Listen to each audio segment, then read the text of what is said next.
Howdy, Buffalo Bart here, and welcome! This video is going to be a first look and review of the Jetpack third-person shooter template, or the Ultimate Template. I've shown the basic template with the sci-fi demo, which is available for download on my Discord channel, and just got my hands on the Ultimate version, which takes things a whole big step forward. And yeah. I've gone ahead and loaded the project up, and this would be the same as if you just downloaded it yourself and purchased it from him. And, well, let's go ahead and take a look. You see you got a ramp just in case you want to go outside of this little sample arena. Inside the sample arena, you're going to have some basic materials applied to different things for testing, and I'll show that here in just a moment. You've got a target dummy. You've got blue team. You've got, well, this says actor name, but this is actually a vehicle terminal. And we'll showcase what this is here. This is a generator. This provides power for your stuff. You have a flag for capture the flag. And this is your character station for being able to change characters. And again, I'll showcase that here in just a minute. And this is, well, the lobby. And what I'll do is I'll go back and try to get it to launch from the main menu, and we'll go from there. And again, if you start on the red team, the same samples here, your same things we saw on the other side. So let's see if we can actually change this around. I want to do selected viewport. So what was the, okay, I need to quit game. I need to change this over to one player just because I want to look at it and just take a look. So you have blue team spectating and red team. You press this key right here, the slash key, to see this menu when spawned. So let's go ahead and go to the blue team, and there we go. We spawned in on the blue team. So we have a character. We have primary weapon. There is a launcher. Cool. And hit Q to change over, and this is actually a repair tool, and I'll show what that does. I'll do a split screen here in just a few moments, and we'll sample that. So you can see this is the blue team generator, and this is your vehicle generator. If you come over to this and hit E, you get a sample for your hover bike, so you can actually ride around on the hover bike and run into things like I do. Now, you can hit E, and this is a two-passenger vehicle. You've seen this in my sci-fi demo. So you can see it actually has two seated areas. Pretty cool. But you can't repair the other team stuff, so let's actually go back to our launcher, and you can see that it takes damage. Now, you notice that it went from green to yellow. Shoot it again, and it's changed to red. Shoot it again, and it's just about done, and now it's destroyed. It should no longer be functional. So the thing is, you can't damage your own team stuff. Same team can't damage, so that's a good thing. So there's no friendly fire. You can reload. Another really cool thing is you have a melee attack. So if you're close range, you can hit that F key and do that, or you can hit the G key and actually throw a sticky grenade. Love the sticky grenades. Alright, so let's actually cancel out of that. Let's actually see if we can find the maps and go to the main menu map, and let's actually play from here. So you get the main menu, which you can host a game, get a server list, you can quit or enable Steam or LAN. So let's go to host game, and there you go. You can select your red team or blue team. So we're going to select the red team this time. We're going to hit that key and come back up to the menu, and I'm going to change to the blue team. So if the teams are getting unbalanced, then you can just switch over that way. So I'm going to hit escape, and let's actually go back to, let's see, there we go. Go back to this one right here, and we're going to play it in a 2-player and a new editor window, and this should bring up both of them. Alright, so now I've got two separate screens so we can see what's going on here. I'm going to go to blue team with this character here. I'm going to tab over, and I'm going to go red team with this one. So, okay, you can see we're on the red team, and we'll run around, and I'm going to go ahead and damage this. Okay, it is now destroyed. So I'm going to tab over, and now I'm on the blue team. And if I want to come over here, hit E. Oh, yeah. Server station is destroyed, must be repaired. Okay, so I can go to Q, change over to my repair gun, and do some repairs. Pretty awesome. So now that we've actually repaired it, we can actually spawn a new one. So we get a server notification saying that it's usable. It's giving us the server and client notifications there in text. So if we actually come over here and switch over to our primary weapon, now it may be difficult to see here, but we can do that, and we can actually throw a grenade on them, and we can watch our health on the other side.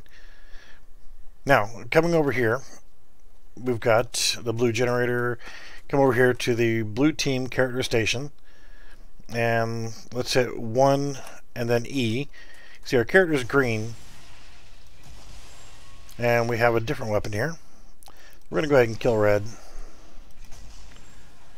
And there you go. He died, and what happens to him is he curls over and dies and respawns over in a red base. Awesome. So let's tab over. So I'm assuming we got our repair again. So we also have our sticky grenades, but we have a fist weapon, like a Wolverine deal going on there with a claw. Like it. So let's come over here, hit 2 and then E, change over to the yellow guy. We got the launcher, and we have an assault rifle. Cool. And of course, being this is a jetpack asset pack, you have a jetpack. So why wouldn't you? Because jetpacks are awesome. So let's actually come back over here. Let's try E, 3E. You got a heavy machine gun and a launcher. So not everybody has the ability to do repairs. So this is a, ooh, wow, that was kind of cool. So let's actually come over here with this. And the reason for having all these different pads here is, you hear the difference? Hitting metal, hitting different materials will actually make different sounds.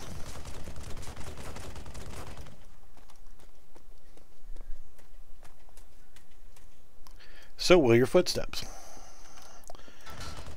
So you have that going for you. And hitting a person or another target, you can see it throws out blood. So that's cool. Alright, so that's pretty awesome.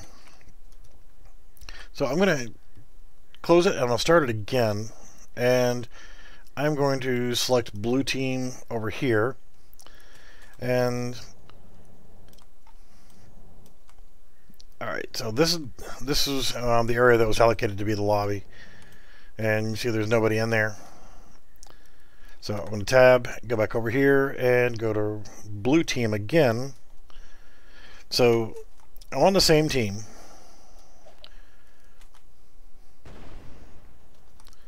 And that didn't hurt. That didn't hurt. I was trying to damage myself just to see. So let's actually change him over to red team. And we'll show the example of, hey, go away. Get that stylish pose going on whenever you hit the jetpack. Love it. So you come over here and you can grab the flag and jetpack and motor on back. Nice spike on the end of the flag there. Makes more sense to plant a flag on the ground if it actually has a spike to it. You can see the flag was picked up and you see the score did change. That's pretty freaking cool. So I'm going to go back over here and grab it again. But then I'm going to go ahead and get caught red-handed. Okay. Get it? Red team. Okay, shut up. It's not good humor. Whatever. Okay, so red team guy, he's trying his best to get over here and steal that flag, but yeah, we're not gonna let him get away with it. So I'm gonna load his ass up with a few sticky grenades. Yeah, suck it, monster. You didn't make it. So he falls down dead, and what happens to the flag? It respawns back where it belongs. So that's cool. Alright, so this is the ultimate version of the jetpack. And again, you guys saw me use the standard version. The standard version, I mean, seriously, inexpensive. Well worth the money because, hey, jetpacks are awesome, right?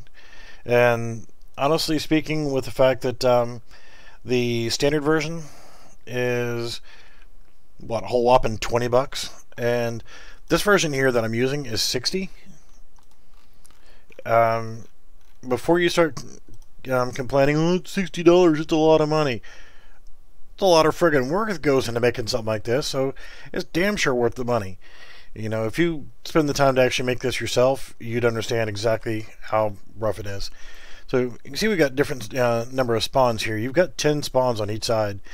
Yeah, this just screamed for me to make a demo out of this for both sci-fi and the World War II mod. You can imagine the World War II mod, or asset pack from City Studios. I can actually combine the two of them together.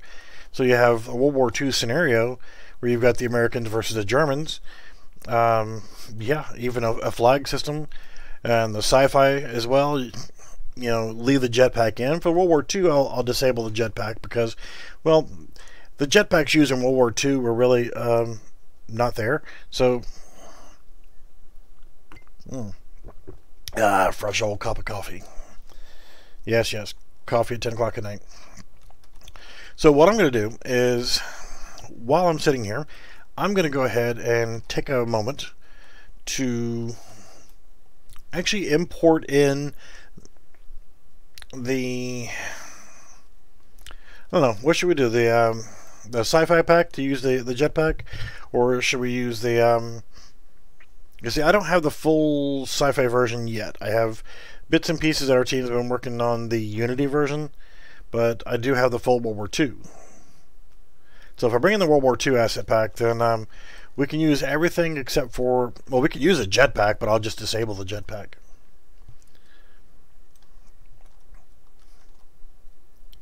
You know what? I think I'll actually just do that. I will go ahead and drag in the war pack. So let me grab that, and normally, see, I've had to make some changes to it. Normally I would just go into the Epic launcher and add it in, but the version that shipped was actually it had some problems. So I'm actually going to grab the version that I'm working on.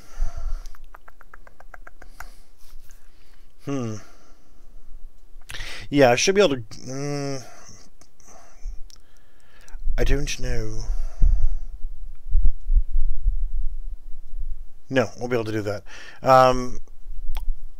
What I would like to check first off is to make sure that once you open up the project for the first time, it should add it in here so that you can actually work with it. See, there's the original jetpack.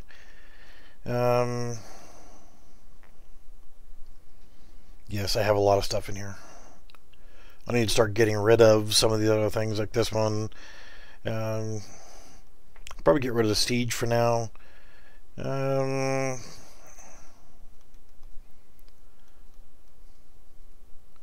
No, I didn't add it in. I opened the project directly, but what I'll do is I'll go ahead and I'll just copy it in. That way, just keep right on rolling. I was going to try to grab a version of it from another asset pack that I've already opened into another project and started doing some repairs to the system, but I don't know if I've got anything. I don't think I've got anything in there that's not gonna work. So I'll just go ahead and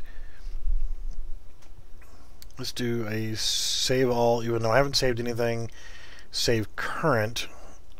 Just wanting it to actually show up in here so that I can actually make a clone of it and work from there instead of actually working directly with the first extracted version. It'll show up. I mean, if I close down everything, then it'll usually find it after that. Then I can usually clone it that way.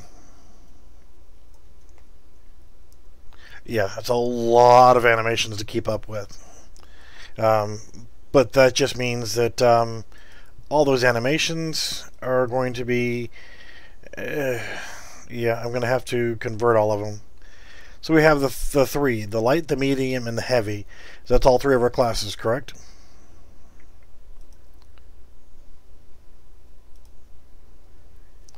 So we got our animation blueprint.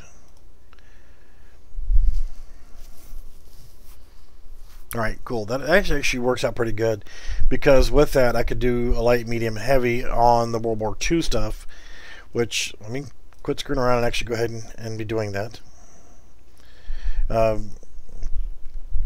The heavy class could be equipped with the Browning BAR or MG42, or could be set up with that. The light class could be the MP40 and the Thompson. The medium class could be the standard rifleman with the M1 Garand and the Mauser. So that kind of works. And actually the repair tools, we'll look at it. We'll look at the character here shortly and see what we can do to swap that out maybe for a handgun. That way we can give the Germans a pistol and the Americans a 1911. So we got a PO8, I think, and yeah. So let me go ahead and just quit screwing around and actually go ahead and throw this asset back in. And wrong folder, dumbass. You'd think I'd know where everything is, but if I'd spend some time actually cleaning up this hard drive.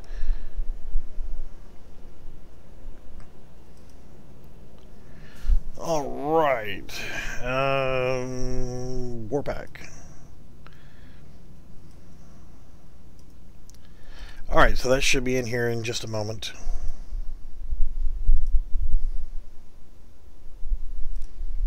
And there it is.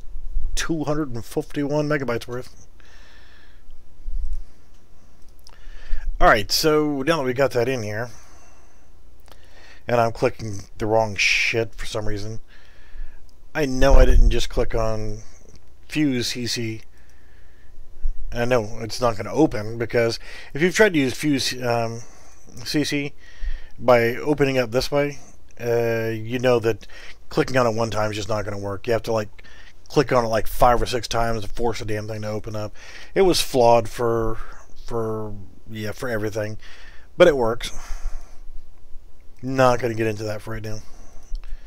Okay, so we got our characters, got all these guys here. We're just going to retarget everything, make sure everything is set to that.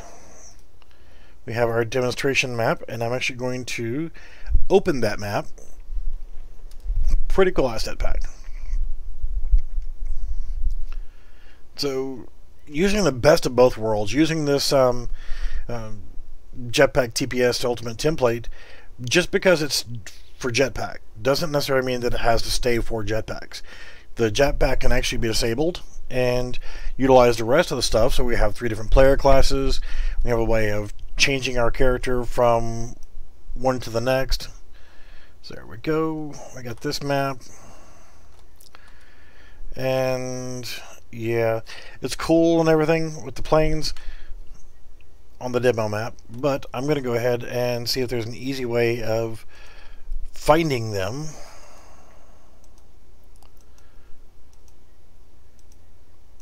I sure wish they would finish taking the rest of my lead on organizing all of their stuff, because see, there's still vehicles and all this stuff is not assigned whatsoever. So I was hoping to just be able to go to a folder, find them, delete them, and be done with it, but that's not going to happen. So I'm going to try that. So there we go. Click on this and here, and that will let me get all of those, but that's not all of them. So I'm going to delete those. I see 2 more planes here. Let's delete those. And there's 2 here. Only reason why I'm getting rid of them is because, well, it looks kind of weird having airplanes just sitting hovering in the air. So no worries. And again, this conglomeration of crap, I'm just going to go ahead and delete the 88 completely. Just because, you know, they didn't actually do it right. So I'm just going to delete that. Delete the folder. Delete that folder. You got more over here. Delete them. Delete that folder. So that's going to get rid of that. And then one more last thing to get rid of. Alright, Senti Studios. Love the stuff. But come on. Seriously, you're not even going to let me select it?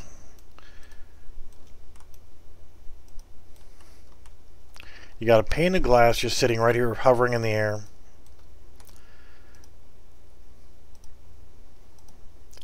And I can't even select it. Well, that didn't work. Well,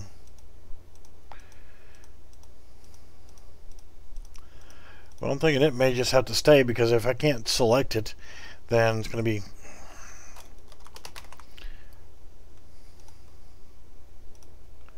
Well, it's part of these.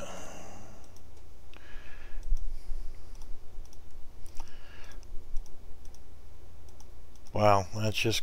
There we go. Just crap. Alright.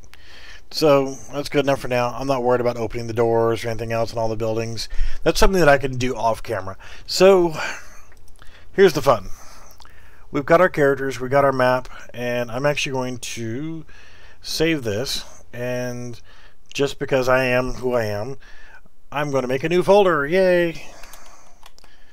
Make a new one called Maps, and then I'm going to go ahead and File, and I'm going to save current as. And I'm going to call this...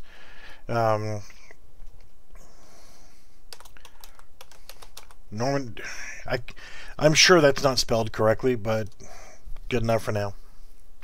Can always rename it later. So we now have saved this map. I could have just called it, you know, something else, but whatever.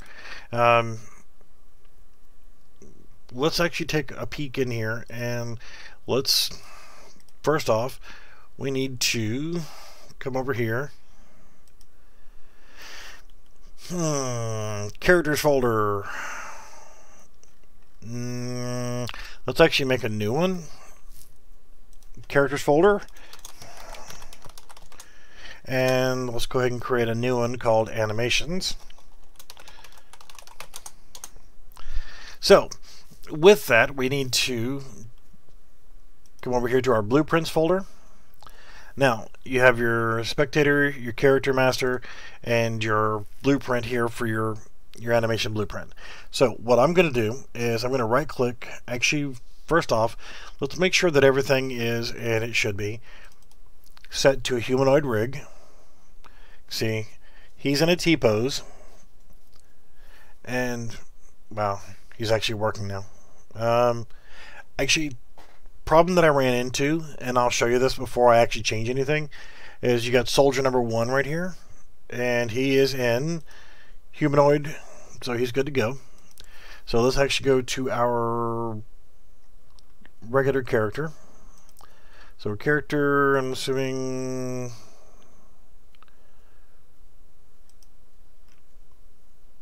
alright John, where'd you hide it? The character mesh.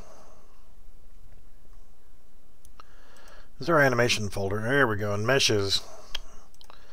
So we go in here,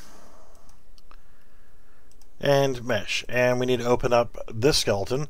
We need to make sure he is in select humanoid rig. And for those who haven't converted any of the stuff from Cindy Studios, what you need to do is select your upper arm, rotate it up 50 degrees, and then you need to go ahead and extend the lower arm back by 30 degrees. This should get your character in a full T-pose. Click on Modify Pose and use Current, and then hit Save. So you should be good to go. Now, I'm going to go ahead and hit Save All for now. Because there's one thing that I want to look at, and knowing John's work, which is really good work, don't get me wrong, I'm just saying is whenever I know that it selects the animation montages from inside the character, actually for the inside the weapons, excuse me. Don't click on the other one, dumbass. So on your weapons, blueprints,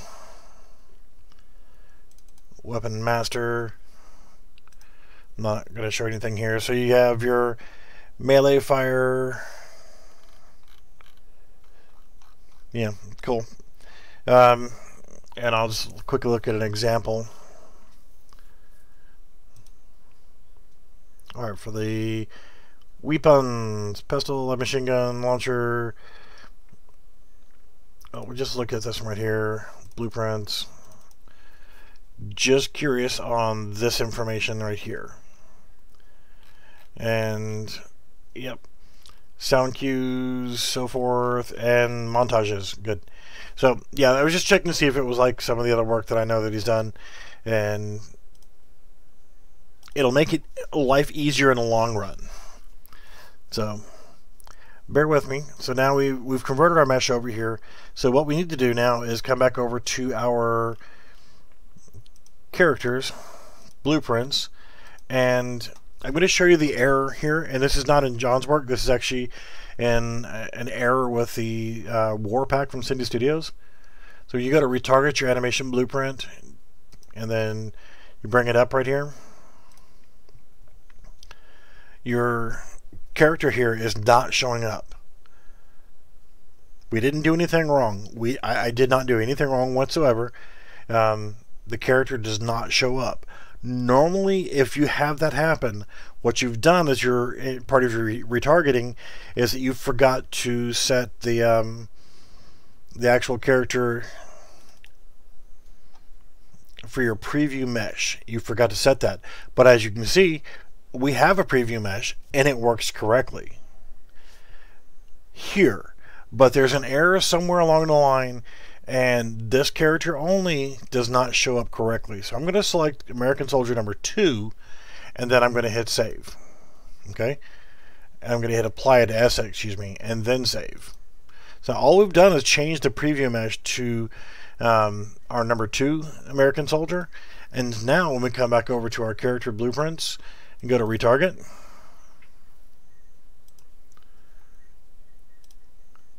now we have a character. Your guess is as good as mine on that one. That is a fault with the Cindy Studios asset pack, not with anything that I've done or what this asset from John's done. So that's happened on every project that I've been working on so far with the Cindy Studios War Pack. So now I can go ahead and change the folder that I want to go to, which is my characters and animations. And then I want to change the prefix on it so that I know what it is. BPA underscore character underscore master, and I'm going to change that to then read polygon underscore ABP. That's good. And I'm going to go ahead and select retarget. It's going to retarget all of the assets that are needed for this character to use what was targeted directly for him through the animation blueprint. Alright, so yeah, there's a lot of aim offset, there's a lot of all these other things. All these have now been retargeted over to use with that new character. Just that lazy. Oh, I am not going to save all. For one reason.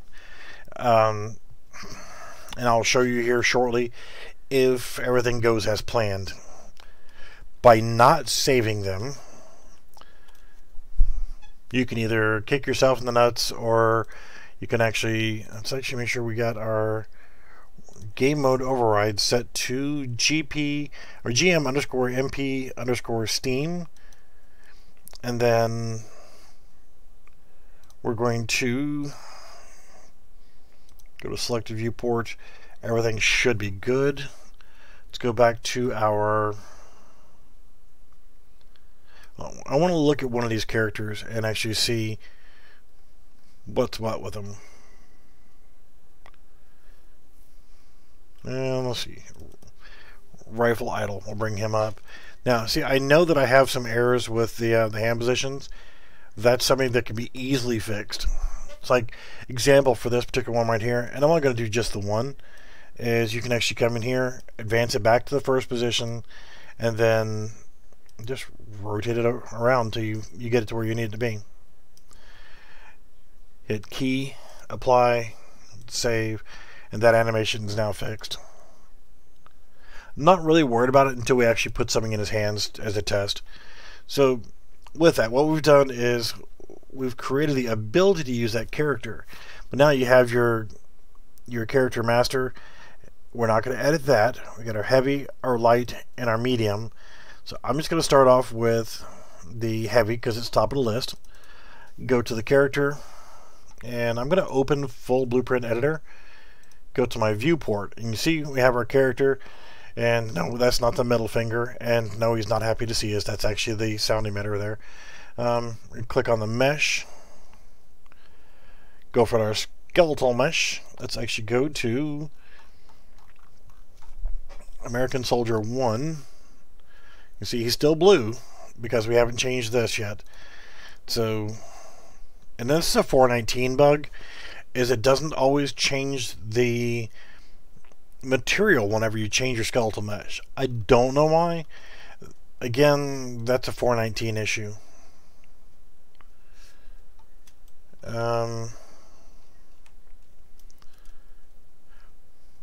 Also going to be another issue with this as well, I believe, and that is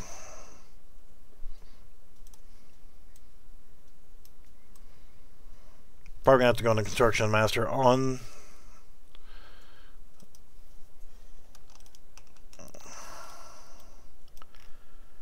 why did I draw a line off into the outer space? Take compile and save. Let's go back to our. Yeah, I kind of figured that was what was going to have to happen, was go do that in the master. So let's actually close heavy back, because the way that the characters change colors. Go to character master.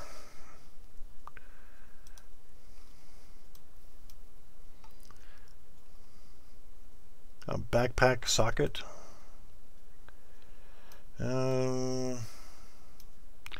Body color.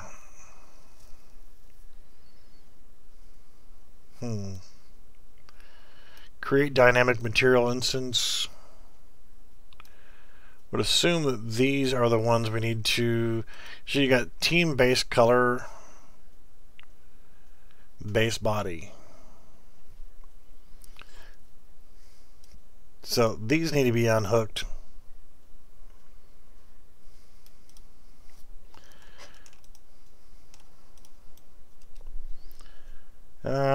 Don't really need to unhook the mesh reference because it'll probably give an error.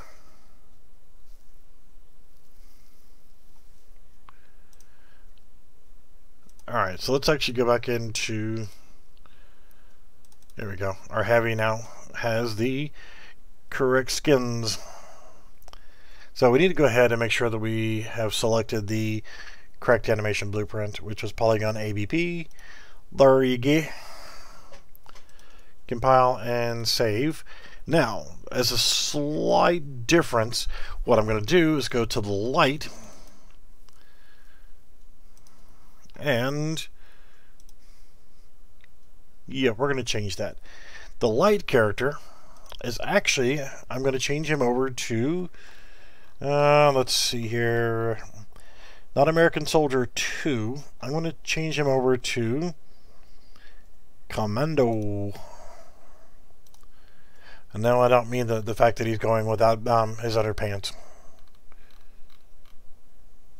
Although he could be, but I'm not going to judge. Again, that's actually a sound reference and a directional arrow. He's not happy to see you. I promise. He might be. It depends on other factors. But alright, so we've changed that one. So the Commando is going to be our light character. Our heavy is going to be American Soldier number 1. And our medium dude is going to be open full blueprint editor. Go to our mesh. Come down here. Scroll up. And we'll do that as American Soldier number 2. And we will change to the correct material, which is this one. We can actually vary the materials as well. And actually we need to go back and do the animation blueprint on the light guy. So now we have a different version for each one. Go back here, animation blueprint, polygon, compile, and save. Alrighty, now we have our 3 characters. Now what we're going to end up probably having to do is set up something else, because I've just created this for the American team, which would be red team or blue team or whatever else. We set up the other team, we need to be able to set up 3 different meshes for them as well. That's something I'll look into, because instead of what we're looking at in our character master, this create dynamic material instance, which is what was causing the characters to have different colors. What I'm going to have to do is I'm going to have to figure a replacement for this with the team. So if they're on a different team, instead of changing the materials, it would actually change the skeletal mesh. And not the skeleton itself, but the skeletal mesh. So now, just for giggles of it, we don't have a player start. So I'm going to go ahead and throw a player start right here. That's good enough. And then if we come over here and do 1 player, selected viewport, couldn't spawn player, failed to find player start. What the hell do you think that's what that was?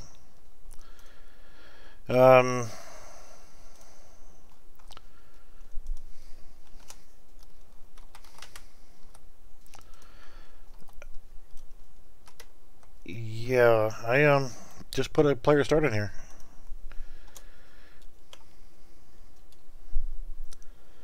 Oh, I see. Alright. So, and where will the player starts be located? We'll come back and look at our animations, I'm sure. Now, we're going to have to do some more retargeting, but that's not going to be a problem. They're going to be easy to convert over.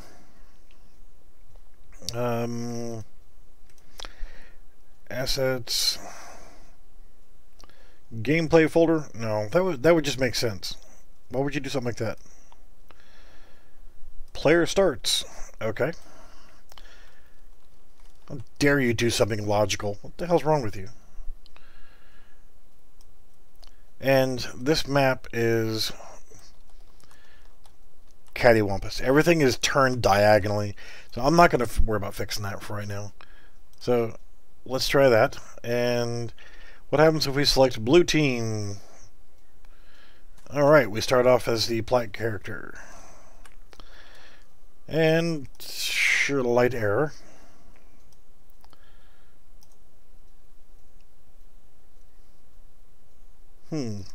Set vector parameter value on rep team.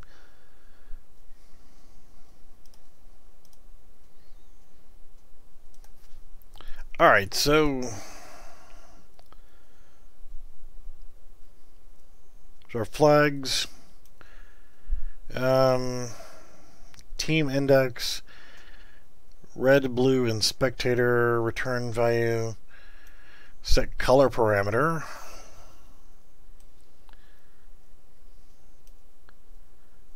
Unhook this one right here.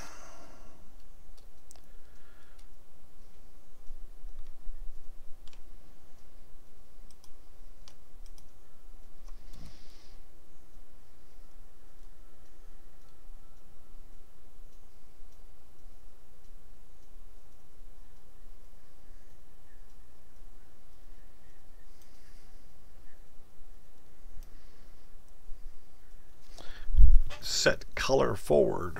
So unhook this one right here, which is going to here. And dynamic material references right there.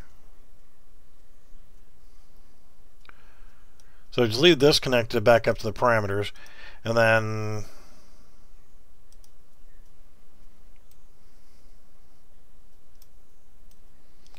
set material.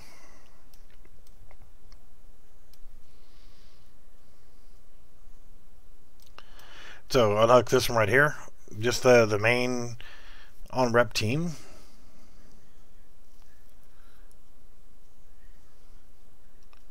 That'll probably affect the flag as well.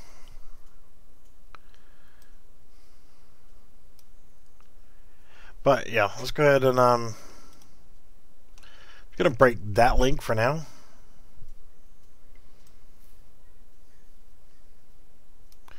And I'm just gonna compile and save and see what happens here. Hit play, hit red team, and still the black character.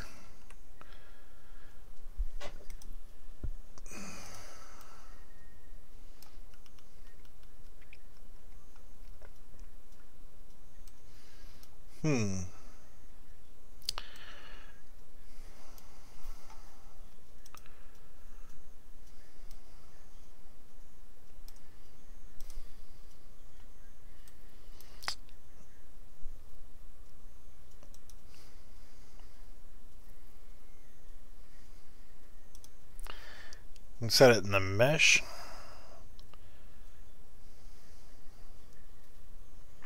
And the game mode. Let's see here. Game mode.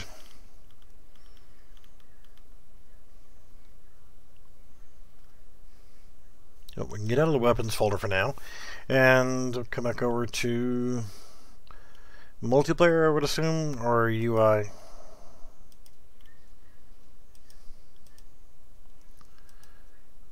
That's the HUD.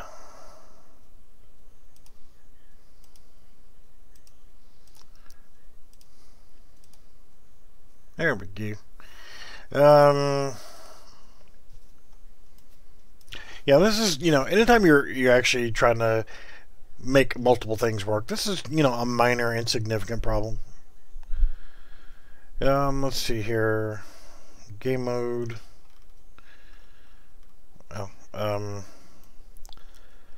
Player start red, player start blue, player selected spawn.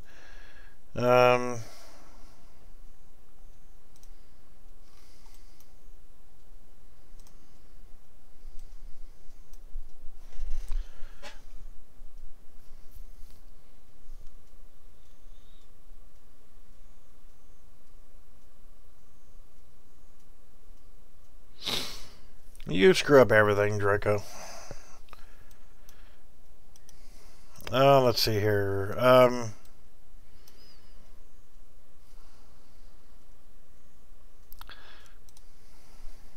Class defaults.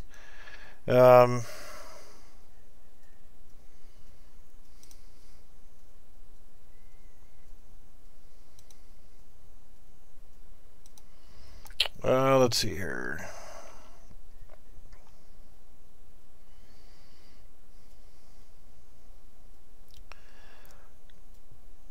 Default pawn class.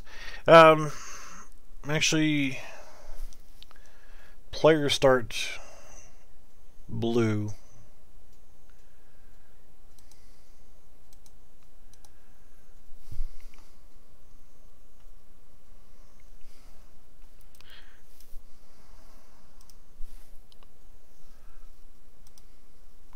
Right, so with the player start thing,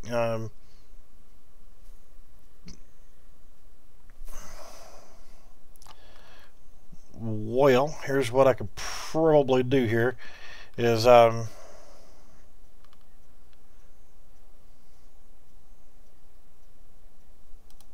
we go. So what to look at while troubleshooting that? The spawns. Let me do this here. I'm gonna get weirdness. Right. Can you hear me? Yeah. Okay, so what's going on here is by default it spawns that master class, right? So Right. you didn't change the mesh out for the master class. So if you actually want it to spawn one of your characters other than the gray dummy, you'll have to go in there and actually set the mesh in the master blueprint. Yeah, that's what I was kind of figuring was setting the because I'm talking on both this and the stream at the same time, so need to actually set it up to where the voice from Discord actually goes live so everybody can hear it, but I just haven't configured that yet. So essentially what I need to do is go back into, so I'm talking to multiple people at one time, guys, so just bear with me.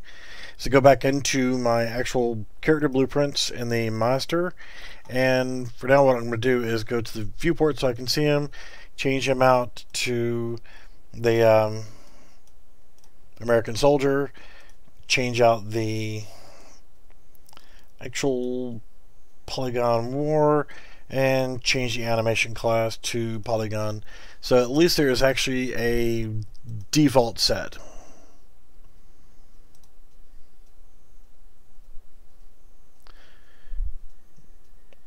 Can you hear him on Discord? I mean, he's not talking right now, so. But so I click on the blue team. Yeah. So now the reason why the weapons are spawning down there between his legs, again, he's not happy to see you. I just haven't changed all that stuff yet. This was a I haven't transferred the sockets.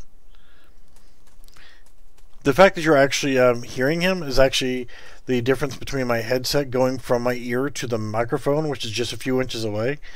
So if he's talking really, really loud, it's blowing my eardrums out, and then you guys can actually hear him a little bit. So the next thing we actually need to do is I need to go ahead and quickly, I'm going to hit play again, and I'm going to go to red team. And even though I haven't put 80 other spawns in yet, they're all going to spawn from the same location. So I'm just. The way this works is this is really easy, man. All you would have to do is that spawn that you just put in there, drag out a copy of it, like alt drag, and select it in the level, and then in the class defaults on the right, you can actually designate the team with a drop down box. Yeah. So you could put like one for red and one for blue, and then that yellow is spectator. That's what you spawn in as at default.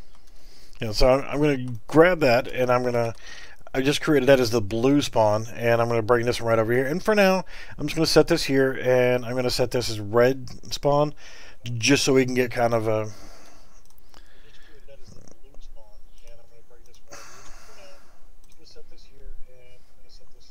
Cannot spawn. Fail to find player start.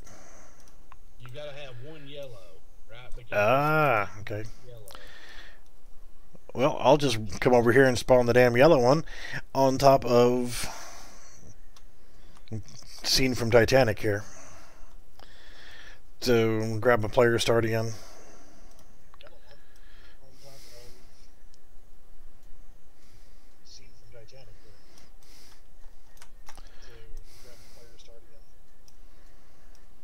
Go throw it right over here. Nothing really should be using this one at all. So now when we hit play, we select blue team. We're on the blue pad. So now if we hit play again and select red team, we're actually on the red. So there we go. So the next little thing to tackle is just go ahead and let's go ahead and get the sockets created. So there we go. To figure out what sockets you need to do, just go to your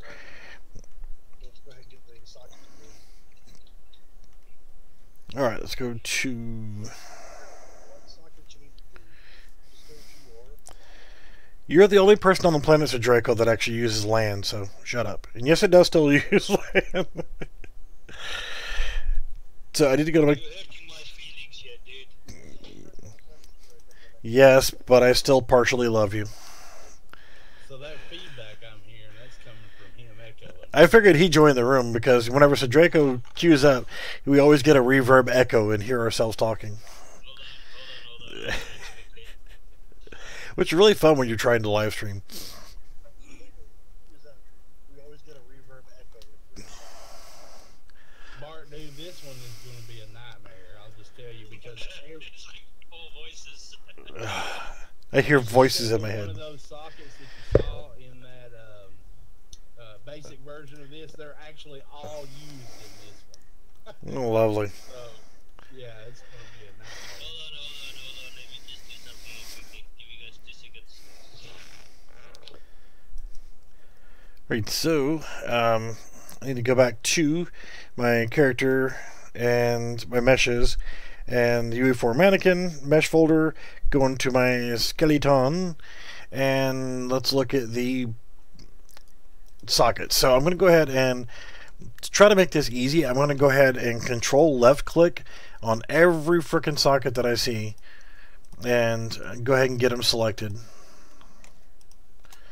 And yes, I did a shift left click to combine that also.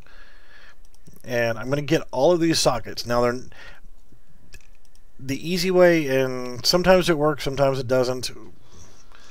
But we need to get all of these. We're going to keep this open because we're going to need to see a visual reference, because sometimes whenever you do this, they don't actually go into the right location. So with all of these selected,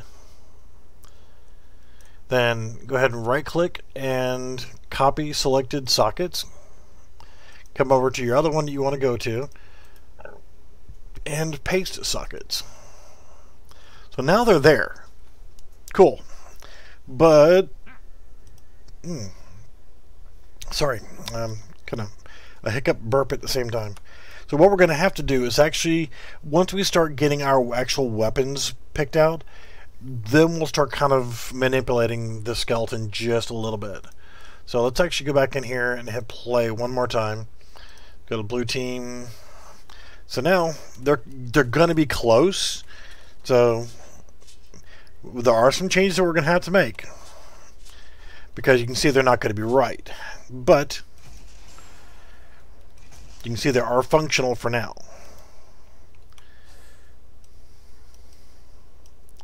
So let's go ahead and start looking at these, because I don't just want to do this. Actually, I'm going to go ahead and do a save all, because it's going to annoy the living crap out of me until I do. And then I'm going to come in here and remove all these guns from these things, or at least fix the barrels for them, because that's going to annoy the crap out of me also.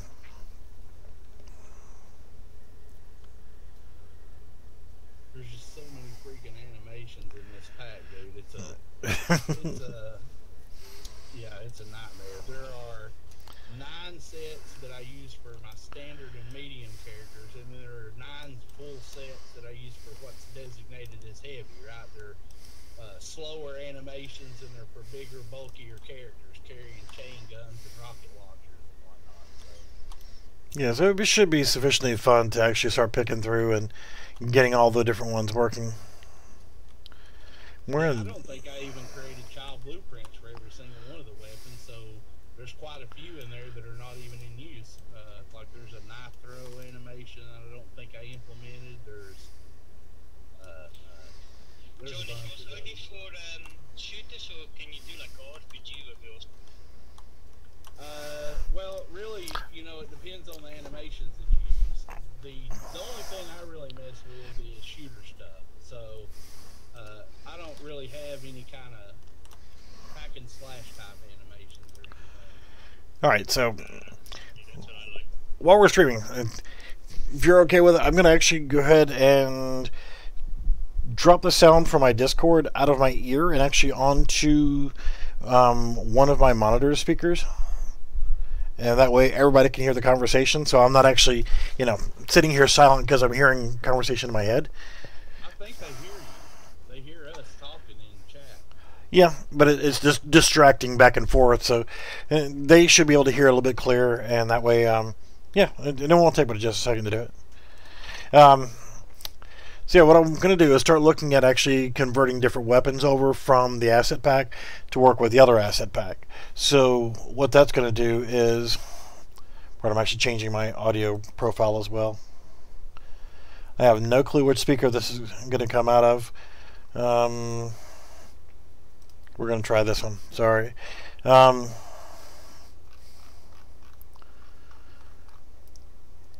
right, you guys say something? All right, let me change. I have 3 monitors, and each one of them have their own speaker system. So I want to get it to come out of at least either the center or the medium or middle monitor. Okay. Let's actually try the other one. Sorry, so now you should be coming out of the right monitor, and I shouldn't get any feedback. All right, can everybody hear me okay? John, where can I find this asset pack? The only way you can get the mechanics that he's using in this is by contacting me directly. Okay. It's not for sale anywhere. I used to sell it on my Selfie store, but I closed all that down. So now the only way you can get it is by sending me an email saying, "Hey, I want this." Then you send me money, and I send you a download link. Okay. No, I just wanted to see if there's any YouTubes about what you've done with this pack before. I did a demo reel on my YouTube page, but really it don't talk a whole heap about it as far as the use of it or any of that stuff is concerned, but it kind of tells you what it's for and what it does. Alright, so we'll actually look at the character stuff here later, but I want to go ahead and start doing some weapon conversions. What we're discussing earlier is the heavy has a large plethora of different weapons here that can be gone through. And you got standard, you got a series of weapons here as well. So what I want to look at is actually something in the character first to see what the character actually uses for the heavy as the primary weapon. And as you can see right here, you've got primary weapon and secondary weapon, and you have melee weapon and thrown. So this is really good because now what I can do is when I select this, you've got this whole series of weapons here. So I want my heavy to have a little bit different configuration. So first off, let's actually go ahead and let's close down all these extra things here. We're going to come back to fixing the sockets later, but this is going to let me actually pick what I want each character to actually have. So with that, I believe it was in the gameplay for the Character stations. Yeah. So if I drop down a character station, and again, I'm not really worried about rotation. Just make sure you set the team on it in the class defaults. Yep. So once I place it into the map itself, then I'm going to come over here to the default in the details, and I'm going to select this as blue team. So there now, if we come into play and select blue team, we now actually have the character station. So if I hit 1 and then E, so we got our rocket, and we have our repair tool. Now if we come over here in 2E, should be on it, 2E, didn't change our character. 3E. Oh, there's no generators. Okay. Duh. Yep, they work together, so you got to slap a blue generator in. Same deal, just drag the generator in and set the team to blue. That's actually a good thing, because if you want to disable your characters, your enemy team from being able to change their characters, so if you're just laying the smackdown on that ass and you don't want to get them to change their class out, then yeah, you just disable their freaking generator, and no generator, no changey. So see, that's the difference between just capture the flag and this is objective-based capture the flag, meaning you have generators you have to keep defended and repaired. You have stations that you have to keep defended and repaired. Otherwise, you can't switch characters. You can't change. You can't get vehicles. And I was actually going to put in like auto turrets, force fields, where if you tear the generator down, your shields come down, which grants the opposing team access to objectives and things like that. So That's it awesome. was originally going to be a lot more than just simple capture the flag. You can see I hit 1, then E to confirm a change, and you can see I'm on the commando, which is my light. Then I hit 2E, and that puts me on this guy, which is my medium. Was it? No, this is my heavy. And then 3E is now actually, I'm sorry, the heavy, right? Yeah, 1E is light, 2E is medium, 3E is heavy. And you know, you can put a UI in that. I just got that jerry rigged. I'm not a UI guy, right? Yep, UI is my thing. So now that we actually have this functional where we can change our characters and change them over, now the next thing to actually look at is picking out what weapons we want for each class. So that shouldn't be too difficult overall, because we have heavy, or heavy, light, and medium. So let's actually look at our weapons as a selection of what we got. So if we look at the weapons rigged, well, it'd be nice to give them a Modus, but that's a little bit much to carry. We have a bayonet, which we can give for the American and for the German team. We have the rocket launcher, which is pretty cool. So our heavy, just as an example, our heavy soldier, we want our heavy, which again, blue team will join, come over here, we're going to change to our heavy, which is number 3, and then E to confirm. Again, we'll fix the hold positions and the way he's holding the weapons and everything as we go. We'll make it work for each individual weapon so that it works and looks correctly. So he's got a machine gun for his primary, and his secondary weapon is the mortar. So that's pretty cool, right? So let's change that out. Let's give him the bazooka, and let's give him the Browning BAR. Those are 2 weapons that we can look forward to adding for our heavy class. So our bazooka is here, and I'm just going to show you what it looks like. Good old-fashioned M3 style bazooka with the wooden broomstick and everything else on there. It looks pretty cool. And we have a rocket that's associated with it as well, so that's going to look good. And for his main shooter weapon, it's actually going to be the Browning BAR. So now he has a light machine gun, or he will have a light machine gun, and he will have the actual bazooka. So he's a heavy weapons guy. He's going to have machine gun fire and anti-tank weapons. So he's going to be a force to be reckoned with. So first off, let's go ahead and take a look at the way that the weapons are actually configured. So if we look, and we're going to go with... This should be eerily familiar to you, Bart. Yep. Well, that's actually the... I'm not going to copy one of these. I'm actually going to look at it, and then I'm going to go in there and actually make my own based off of the correct method here. So if you look at the... you get the mesh, you got the... you know, that's nice. But let's look at the... Well, I don't have a blueprint for some of those, right?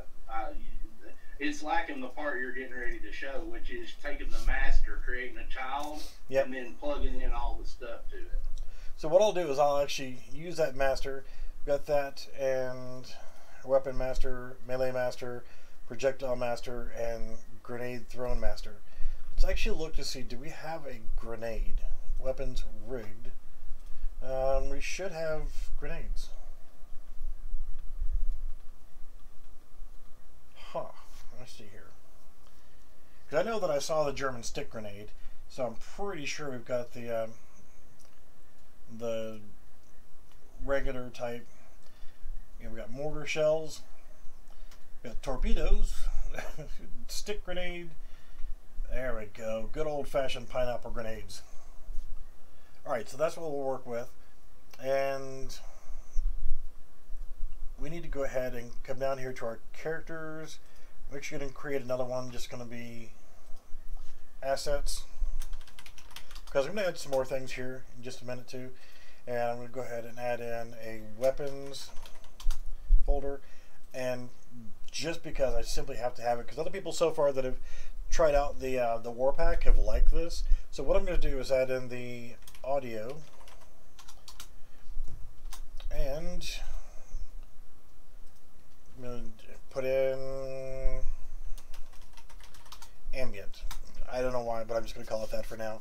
And what I actually came up with was a nice little background sound. And I just need to figure out where I put the damn thing. But it was the sound of warfare. You know, bombs and machine guns and that kind of junk going on. I mean, worst case scenario, I can actually just copy it from one project to the next, instead of wasting all this time trying to figure out what folder I put it in, because I'm not organized today, or this week, month, year.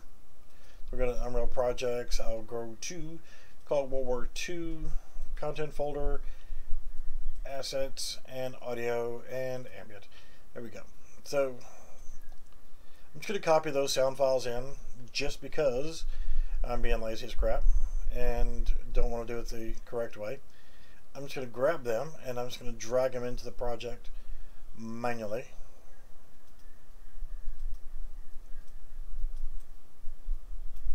And here we go. They're popping in here. Now, as soon as they finish loading in, then what I'll go ahead and do is... Okay, yeah, I remember how I did it now. The sound of the battlefield sounds is just machine gun fire, bombs whistling, junk like that. And then you get your starter background cue. So what we can do just really quickly is on this particular map, I'm going to go to blueprints, open level blueprints, and I'm going to have to make some changes to this in a few minutes, probably. But the first thing I want to go ahead and do is what I always do, put a sequence node in, just because when you're putting in a background sound, you really want to have it to where you can loop it separately. So I'm going to do play sound at location. I'm then going to get up here, asshole. Grab the battlefield sounds. I'm going to click it, and I need to look to see how long it is. It's actually, now I could just select and create a cue and set it as a looping, but I'm not gonna. You got a duration of 12 seconds, so that it's not playing back to back to back to back to back. We're gonna let it do a little bit of a different system. So it's 12 seconds. So we're gonna add in a delay, and instead of just saying a delay of 12 seconds and then loop back over, I'm actually gonna go ahead and, since this is a float, I want to do random float in range, and the shortest amount of time will be 12, so I'm actually going to set that to 15, and then I'm going to set this to 30. It's going to have a random duration at this point, and then I can loop it back to here. So every 15 to 30 seconds it's going to restart that sound file. So you're going to have that random sound of warfare going on in the background. And if we wanted to, we could actually go ahead and put the other sound cue in, but not so much worried about it right now, because you don't really notice it as much as you do the battlefield sounds. So we're going here to play. We can already hear machine gun fire. There's things, it's action going on. And it's part of, like I was saying before, it actually is to just build a little bit of something going on into the battle. So let's go ahead and get back to doing our weapons. We've gone ahead and done that, but now we've got our folder set up for our weapons. We're going to go to our blueprints folder, and the first one we're going to do is BP Weapons Master, and we're going to right click, create child blueprint class, and we're going to call this BAR, and because we're going to use a Browning BAR. Now I'm going to grab that and I'm going to move it over to my weapons folder so that I can keep everything organized. So now in this BAR folder, to be able to set it up, the first thing we need to do also is we notice that we're going to need to set up the weapon firing mode, the animation set, things of that nature. So weapon firing mode is going to be auto fire. Can you guys hear me okay? Yep. Alright, so we're going to do is a heavy weapon. I should probably set that as yes. Yes. Animation set is going to be light machine gun. It could be either this or the chain gun. I imagine either one. But we're just going to leave it at LMG. Yeah, that'd be the one I'd use. The S animation set. You don't have to use that if you're using heavies. Okay. You can just leave that whatever it is. So the way it works is when you're designating a heavy animation set, you check is heavy, and then you plug in from the drop down which of the heavy animations you want to use. If it's a standard animation, you leave that unchecked, and then you just plug in the standard animation set that you want to use. Gotcha. So the one thing I am going to change here is the muzzle socket name. I'm actually going to go ahead and just call that muzzle, because you know it's a muzzle and we know that it's a socket, so it's kind of a redundancy right there. So I'm going to go ahead, and we know that we need a muzzle socket on the weapon. So let's actually go to the skeleton for our weapon rigged, and we want the Browning BAR, which is Browning or Weapon American Machine Gun, and we want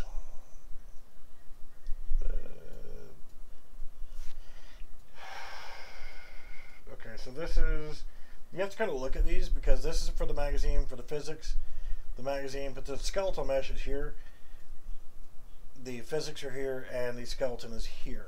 So I want to go to the skeleton for the actual rifle itself, and there's going to be some things that we're going to have to do as well. So first off, we're going to click on this, we're going to right click, and we're going to add socket, and we're going to call this muzzle, and then we're going to spell it correctly, M-U-Z-Z-L-E. Go ahead, and just because I know that it's probably going to be a thing, I'm going to rotate it 90 degrees, and I'm going to go ahead and drag it to the end of the barrel, and I want to raise it up so that it actually looks like it's coming out of the end of the barrel. Alright, so before I get any further, I need to go ahead and click on here again, right click, add socket, and we're going to call this magazine. Because there is no mag inserted into the weapon, we need to actually give it a socket to actually insert the weapon. So let's go ahead or insert the magazine into the weapon. We're going to add a preview asset to this, and we want that. And welcome to AT&T. My stream just got kind of wonky. Alright, so we've added in the magazine as a preview asset, so we need to bring it over here, and I also know that you got to rotate it 90 degrees, and we need to go ahead and make sure that we get it in the right position.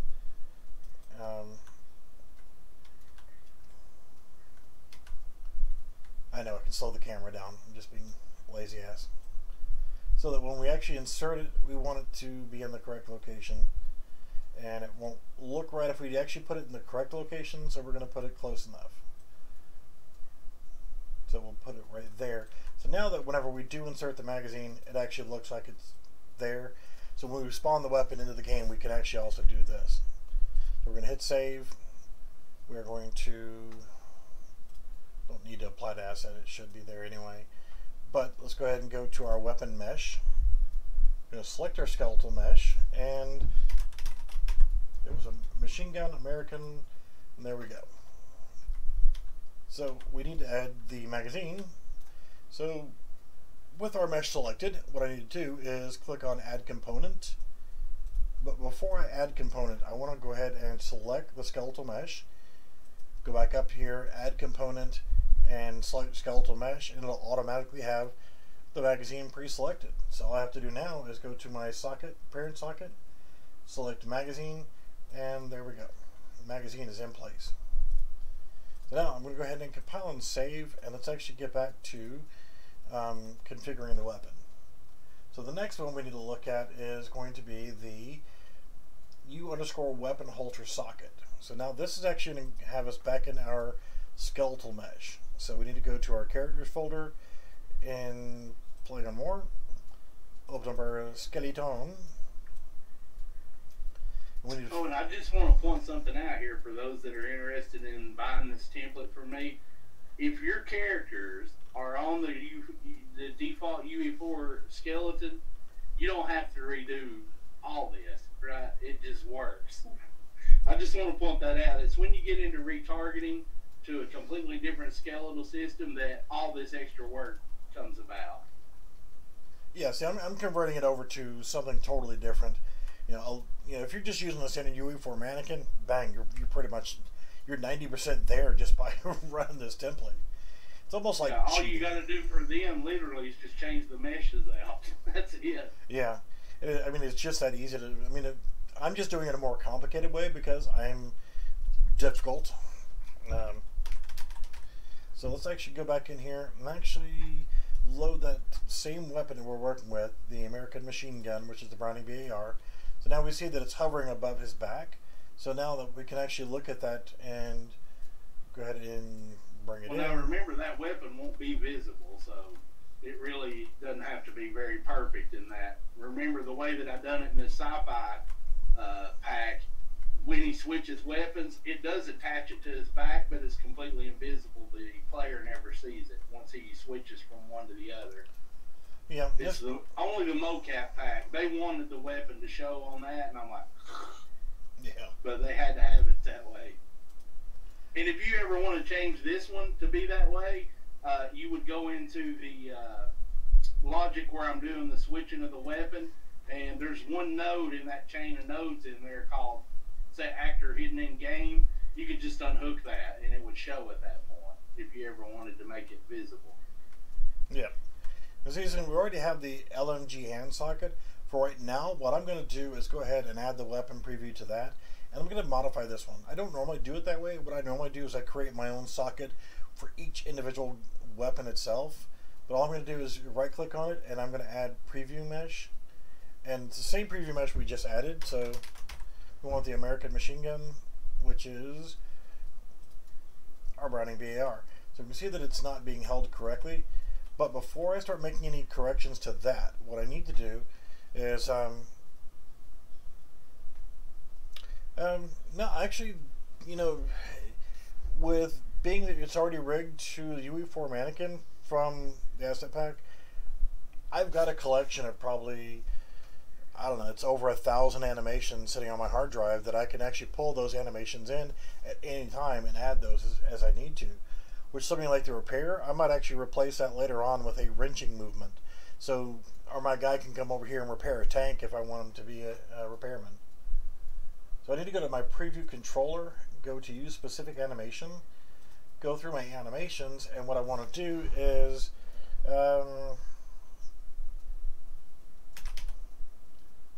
heavy LMG idle. Okay. I just wanted to see the naming conventions. Mine's easier. H underscore LMG should get it. Yep. H underscore LMG underscore idle. Yep, that should do it. Mine's a little bit easier than the mocap ones. You can see it looks pretty good, even though it's upside down. He's just holding it gangster, So let's rotate it 180 degrees. Actually, 190 looks good. And just because I want him to stop moving, I'm going to hit the pause button, and I'm going to rewind all the way back to frame 0. And now I can go ahead and get a better feel for where he should be holding on to things. So now we're just going to be panning back and forth, just trying to get it as close as possible.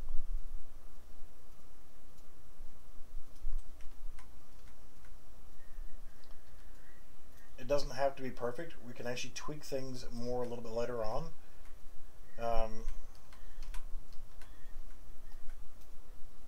But I just wanted to get him holding the weapon and getting close enough. Because what I'll end up doing is I'll take the upper arm and I'll end up just doing that. I'll turn off snapping, and I'll actually do it better, but I'll actually go in and actually do this in the animation instead of right here, because it's not really going to save it right there. But I'm going to go ahead and hit save. So now we've got the Browning BAR. He's holding on to it. It's aiming down a little bit, but I don't think anybody's really going to notice all that much. So let's hit save, and we've left it this way. So what we did was we attached it to the hand underscore LMG hand socket.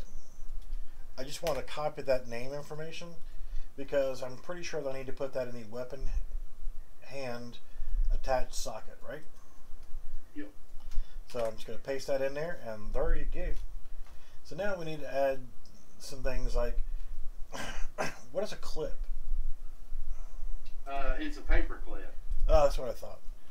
This is going to be another, just a ribbing right here, just because I am that guy. I am that weapons consultant who, you know, yeah.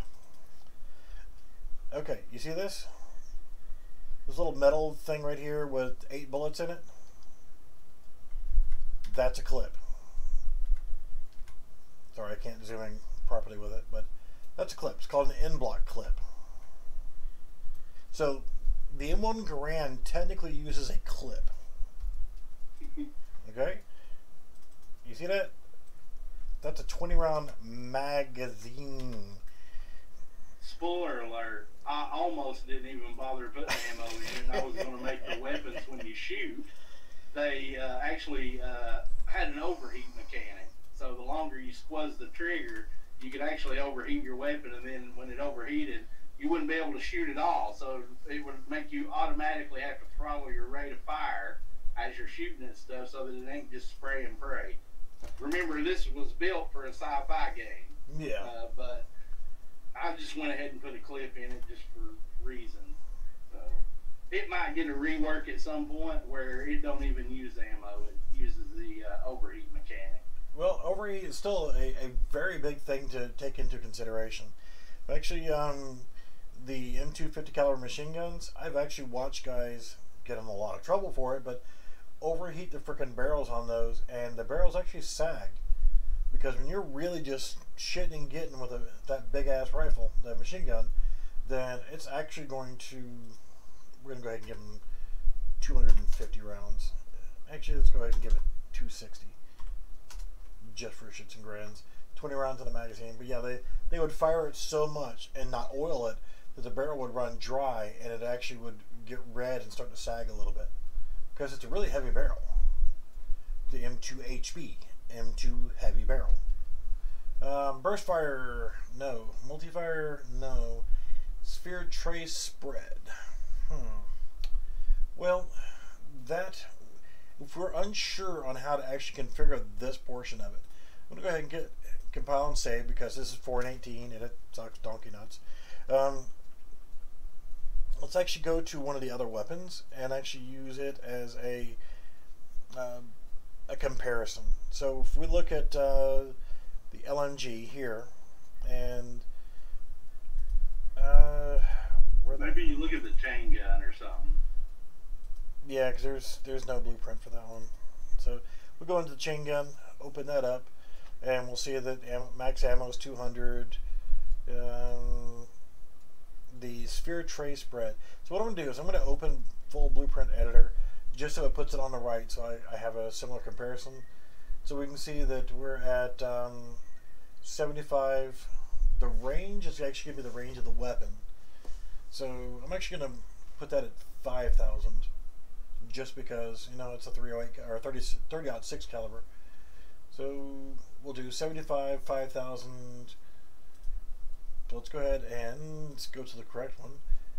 We'll start here, and that is 75, and then we're going to go 5,000, and then we'll run these three numbers right here. Weapon cooldown we're not going to have, so we're going to have 2.5 and 17. We're just going to copy these over for now. So 2.5 and 0.17. We'll leave that the way it is. is auto fire weapon. I'm pretty sure we're going to need to have yes, but this is not on the chain gun, so we're not going to put it over there. So we get to this point right here, is hit scan weapon, and yes, it is a hit scan weapon. So we need to get some information right here. There's a bullet type, and we need the minimum, maximum, and critical, and we're just going to copy it directly from here, which is 5, 10, and 2. So we're just copying it. So 5, 10, 2, bullet, muzzle flash. Okay, let's actually look at the way the muzzle flash is on this one. And actually, I'm not going to use this muzzle flash. Okay, I'm going to tell you why. Is because the World War II asset pack actually came with one. So we go to the particle effects gunshot. I'm going to use that one for the particle effect for the weapon, and for, I'm sorry, for the muzzle flash. Single fire sound is not single fire. Auto shot end sound. So here we want to just start typing in auto. Nope.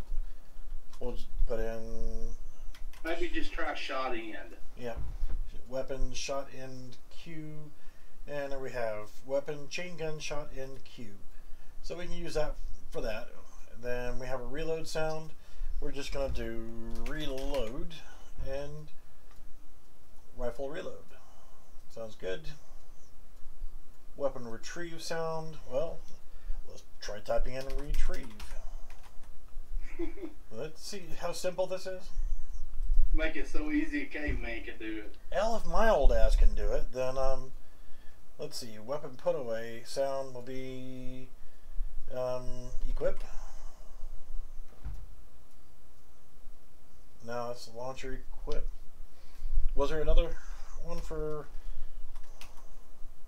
Oh, there's a put away key. Yeah, I got it. Okay. Alright, so default sounds here seem to be more or less in here. Default bullet impact. Was there one? Those are shared across all weapons, really. That's the different surface types, right? So when you shoot metal, it sounds like metal. Okay. There's not really any unique ones. I just put in some placeholder crap. Okay. So we'll try going without it. I'm going to hit compile and save again just because I know 419. So here's where we're going to need to do montages. We haven't done them yet, but okay, so we have this. If we look at the way that they're organized here in this one, then we come down here, we can see that it's a mon, which is montage. Character, fire, con, well, there's that. So what I'm going to do is I'm going to make sure that everything is, I'm going to close this guy for now, and actually I don't need the chain gun anymore. I'm going to leave the Browning VAR closed for right now as well. I'm going to make sure I do a save all, because what I'm going to do is I'm going to redo the montages to work with our new characters. So here's where we need to go ahead and see, we got our character and animations. Here's what I'd do, Bart.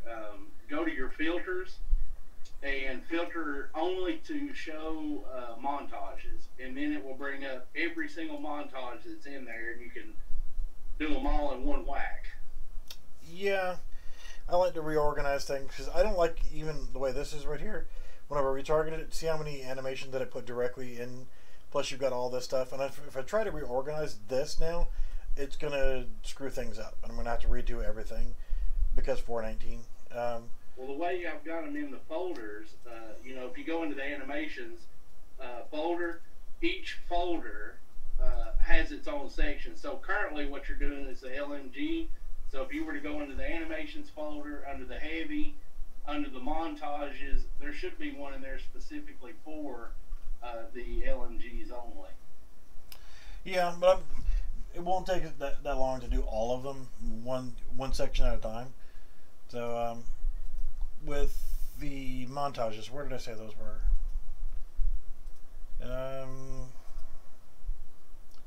I've already looked at them, already found them once, and which we haven't set up flag yet either. We'll come back to the map stuff here in a little bit. We just want to get some functionality going. Shit, where did I say the damn animations were? They should be. They're probably in the assets folder. There we go. Yeah.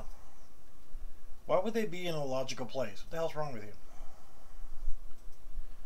All right. So yeah, with all these different ones, we'll start off with the ones that we need at first. So let's go ahead and look at our light machine gun and montages. So we actually have 4 montages. We have all these blend space, aim offsets, and all these animations. But we really just need these guys, these 4. So I'm going to go back up to my folder, and I'm going to go ahead and go to the assets, weapons, and no, I'm sorry. I'm going to go to my character animations, and then I'm going to scroll down, and I'm going to start creating these folders, and go all the way to the bottom and do that, or you can actually right click here and create a new folder. We're going to call this LMG, and we're already in it. So now if I come over here to the LMG folder, I just need to go to the montages, select these 4 guys, right click, retarget animation assets, and select my skeleton, and guess what? You asshole. I changed something on here. I didn't think I changed that. On the characters, skeleton, he's on freaking Soldier 1 again. Soldier 1 is broke bigger than dog dick. Apply to asset.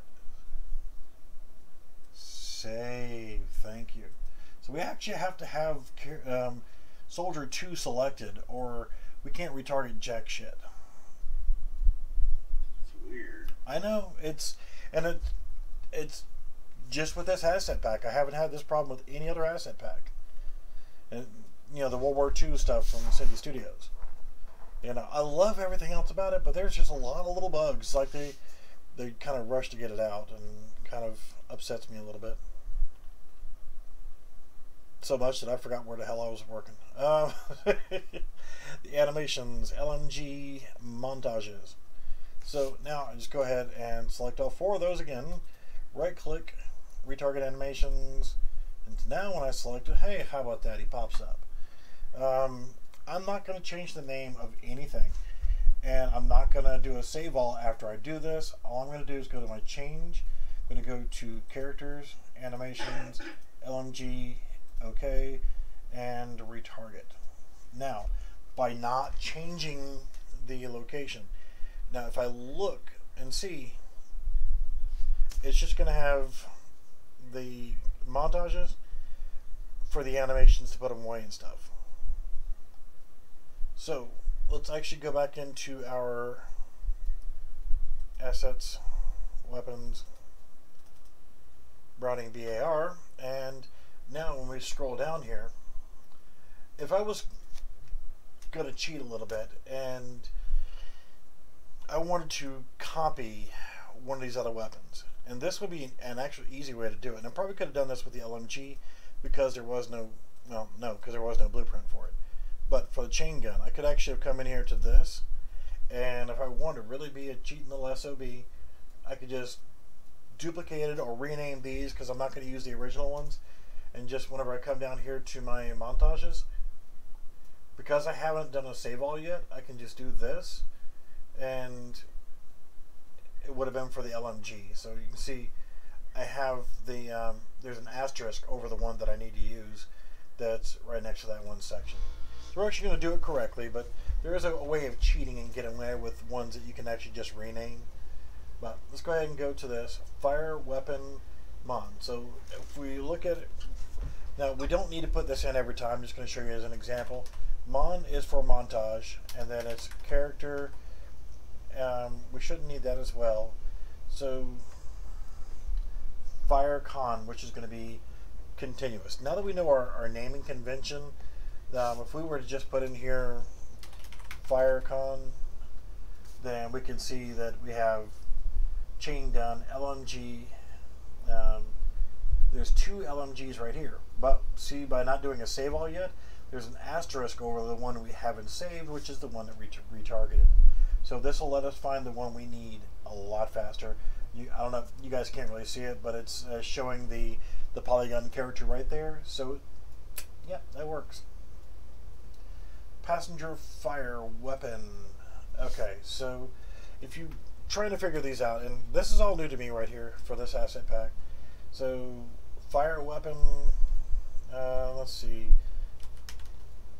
passenger, we don't have. I think that's a universal animation, and that montage would be you know, separate from the rest of them. So it would be in the animation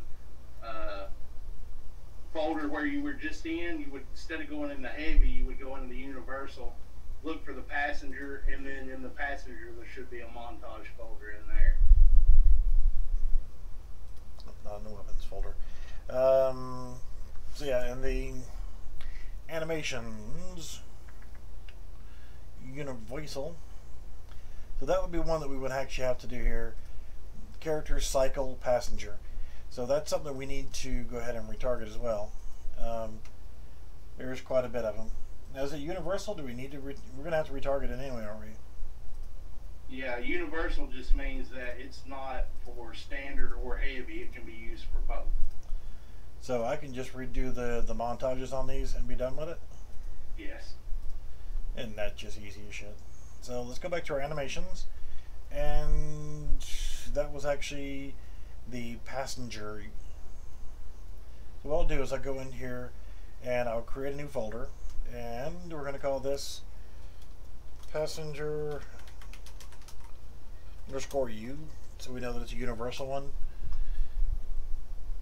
I guess I probably should put U in front of it, but that's okay. It links. We'll get the montages. We'll grab all 3 of these guys. I'm going to right click, retarget, duplicate, and it remembered. Oh, how sweet. Change. So we go to our characters, animations, passenger U, and go there and retarget. Now again, by not doing a save all, then when we go to find that particular one, that is going to be passenger. You can see we have 3 of them now that have asterisks around them. It's not a single fire, so it's fire continuous, passenger, and there you go. Then we go to our reload, type that in, and we know that's LMG. So there you go. One with an asterisk by it means it's not one we haven't saved yet. So again, here's a passenger, and it's a reload. So passenger, reload. Are you a passenger? No, I'm not a passenger. I'm a driver. So yeah. So we're just looking. It could only be one of 3. It's not a fire. It's not a single fire. It's a reload. Nice and easy. By not doing a save all yet, it lets us see a lot faster which ones we need to change out. I guess I've bored the crap out of everybody and run off all the people who were watching after the first hour. But that's okay. They're missing out. Some people don't have the stomach for this kind of stuff. But wait a minute, you mean making games is hard? Hell yes, it's goddamn hard. That's why not everybody does it. And hell, by watching me do it, they can always come back and watch this later and see what the hell I'm doing. A lot of people just want a, you open the engine, you click a button that says create awesome MMO. Yeah, and then that's what I did. That don't exist. So we're going to put away character LMG with the asterisk. Just as an FYI, everything you see in this template, including animations, weapon placeholders, I worked on that for about 2 years total.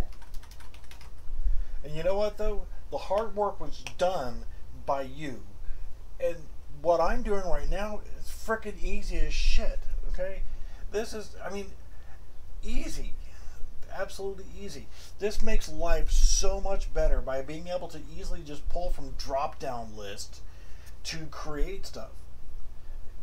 because you've gone through all the hard work and the effort to make this asset pack, and Cindy Studios has gone through the hard work and effort to make theirs.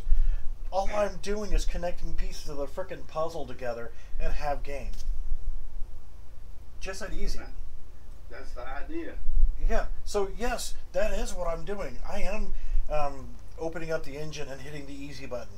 So by getting your asset pack and their asset pack, combine the two together, that's easy mode. I mean, I don't want everybody on the planet to think that this is how you build video games, because this is the actual easy mode here, and I like easy mode.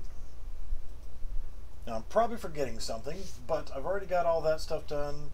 So we've got all our animations assigned, we've got all our sounds and our impacts and our basic stats and our positions and our...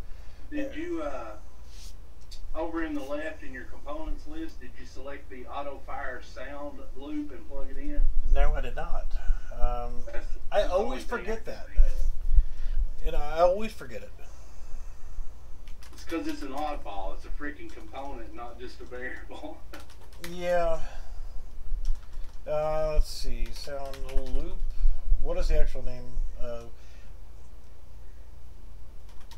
I think the one that I use, I think I've only got like one or two in there, so Yeah, chain fire probably loop. yeah, the chain gun loop would probably be the one that I would use. Well, we'll try that one out. And I always forget that. I'm like, why the hell does the sound not work right? And then I rack my head for about 2 hours, and I'll come back to this, and oh shit, there you go. So in theory, our heavy gunner, I'm going to go back to, well, I got 97 things open here on my my panel here. I'm going to go back to my, if I can find it. That's why I like to try to remember to close as many things down as possible. But the characters is my characters. Jetpack characters, blueprints. I don't need the character master. I need the heavy. We told him to have the chain gun. Well, now we need to tell him to have the Browning BAR instead of the chain gun. So now, when we spawn in the heavy gunner, he's going to have the Browning BAR, and he'll still have his mortar, his melee fist, and going to have his sticky grenade. We'll fix the grenade here in just a moment, but since we got one thing done, let's go ahead and go from there. So if we hit play, join the blue team. There we go. Let's come over here. 3E. No, gotta get closer. 3E. There we go. So I still got to fix the animations, but that's easy. That's something that I'll actually do off camera. That's probably because of that freaking The fabric node. fabric node again. Yeah. Yeah. That should still work. I think it's because it could even be an engine bug. Like when you retarget, you know, those bones in that character is not named the same anymore, and that fabric node actually works off the name, and I think it's getting lost in the retarget between the UE4 mannequin and that. Somehow it may just not even work in a retargeted scenario. Yeah, so that's one of those things where I'm going to call it out on 419 and just kind of pick it up from there. We're just showing that that's the actual process for changing out a weapon, creating a new weapon, and setting up sockets and so forth. It takes a little bit to get rolling with it, but once you get in the swing of things, we've just done the LMG, so we're done with it. I'm actually going to go ahead now and do a save all because we're finished with that particular weapon. But I did want to look at the character heavy again. Now he does have primary weapon as the Browning BAR. Secondary, we're going to give him the bazooka, so that needs to be converted over. Melee weapon, we need to change him over to a dagger or a bayonet rather. Throwing weapon, we're going to go ahead, or throwing grenade, we're going to change the grenade to show the correct model. That one should be relatively easy and should work across the board. So what I'm actually going to do is go to the weapons and find the grenade, which should be what, standard? it should be a universal weapon folder, maybe. That's where the Yeah. melee and the grenade is, I think. So all I'm going to do is go into this folder, blueprints, and thrown, grenade, sticky. I'm going to go into it, open full so I can see it, go to the viewport, select that, and I'm just going to go in here and... This is another one of them deals where there's two blueprints, right? One shows the weapon on the hip. The other is actually the projectile that comes out. Yeah, so I need to do that with both of them. Same thing with the bazooka round as well. Yeah. No, the bazooka. And then also the projectile itself has, a bunch of default parameters in there. So you could, for instance, uncheck sticky and it won't be sticky anymore. You could change the speed of the projectile. You could give it more or less gravity so that it actually bounces like a grenade and that kind of stuff. And you see this shit, right? Do what? The grenade. The fucking static mesh. Oh, shit. Damn it. Well, you could, theoretically, you could just add a static mesh component to the faster projectile. And, just make sure that those meshes, those static meshes, do not have any collision on them. So you could do that and then just leave the skeletal mesh component empty and plug the static mesh in as the actual model. Yeah. You could do that. It would make your life easier and it'd save you from having to convert every one of them over to a skeletal mesh. Yeah, so I mean, just go into the weapons thrown. Not in the weapon thrown, but the actual... That wasn't the master, that was actually the... was it in the masters? Well, I mean, if it's something you want to do from forevermore, you could add it to the master, but alternately, you could just add it to the child blueprint. You could just add a component there, too. It would just only affect that particular blueprint, the child. If you want it to be across the board forevermore, you would add a static mesh component into your master. Yeah, so I mean, that's what I'm going to do right here.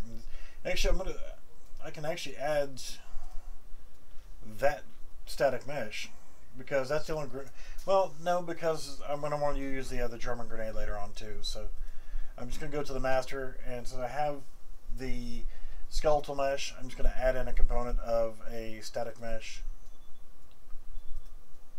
I did not mean to put it right there. I want it off of the...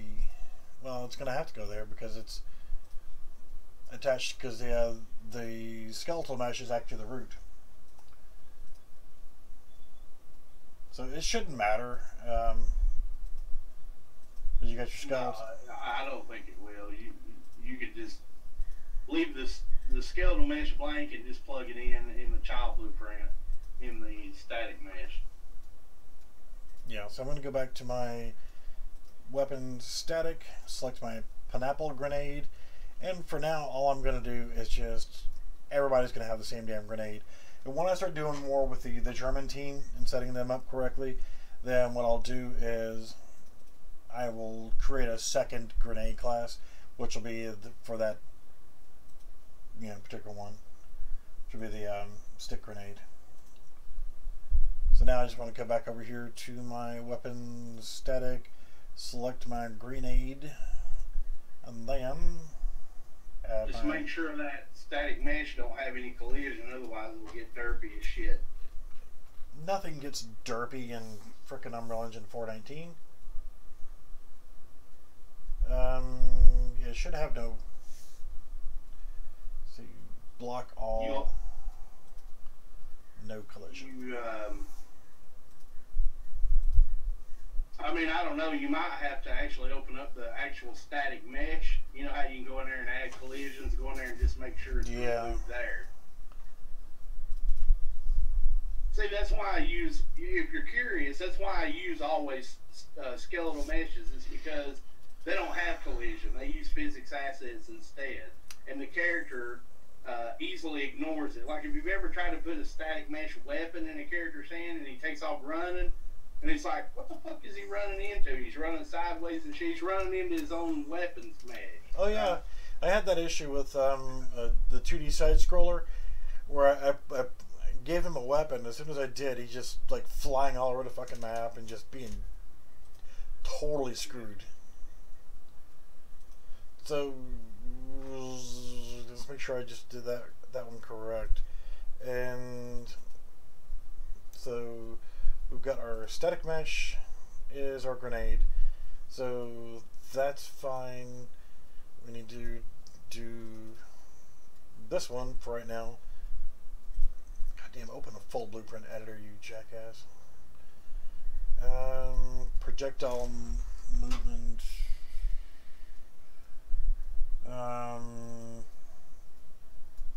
Skeletal mesh. We need to actually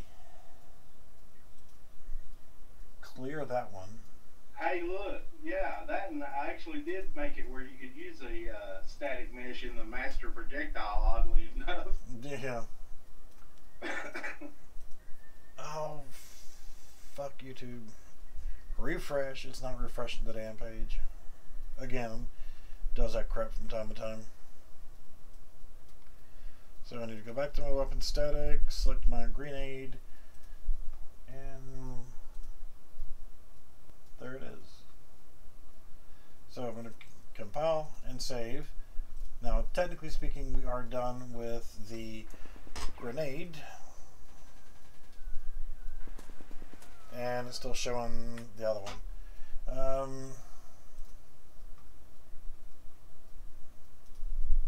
No, I need to go back into this version and here and clear the skeletal mesh, and that should take care of it. So now you see it is on our hip, and we can come over here, hit G, and we don't have the animation set up for it. Nope, that's another montage. Yep, but you can see it stuck to the wall and did blow up.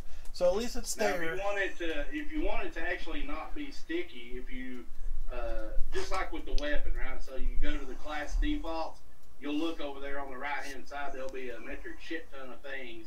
Like for instance, a checkbox you uncheck, it's no longer sticky. Then you could check a box that says it bounces. You could change the gravity, the speed, and all that to make it actually arch like a grenade. And then when it hits the ground, it'll bounce a couple times before it actually explodes. Oh, that's cool. So we got that fixed at least for now, and we need to go ahead and get our animations.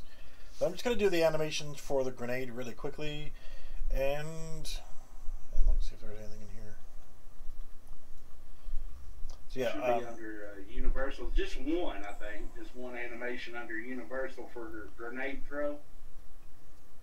Yep. Let's minimize those. Grenade throw and montaggio.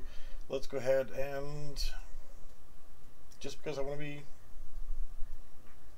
perfect, I want a new folder, and we're going to call this grenade because, well, just because we want it to be neat and organized. Montage, right click, retargeted. Hey, it kept it instead of losing it this frickin' time. Alright, so we'll change this. Go to our characters, animations, grade, and retarget. And that should be that. And I'm not going to save all just yet because we need to look at our universal. We need our grenade again. Thrown, grenades, sticky, blueprints. Should be that one, right? For the yeah, I think that's the only child blueprint I made for the thrown grenade. So this is a good example of what I was talking about earlier with cheating. By not doing a save all, you grab it there's two of them that are named exactly alike. You just want to click on the one that named exactly alike and has the asterisk on it. Bam, done. Just makes life so much easier. The idea was going to be that I was going to make it where, you know, you could have different types of grenades. You would have like flare grenades, smoke grenades, sticky grenades, bouncing grenades, timed grenades. I was going to create a whole bunch of different types of grenades.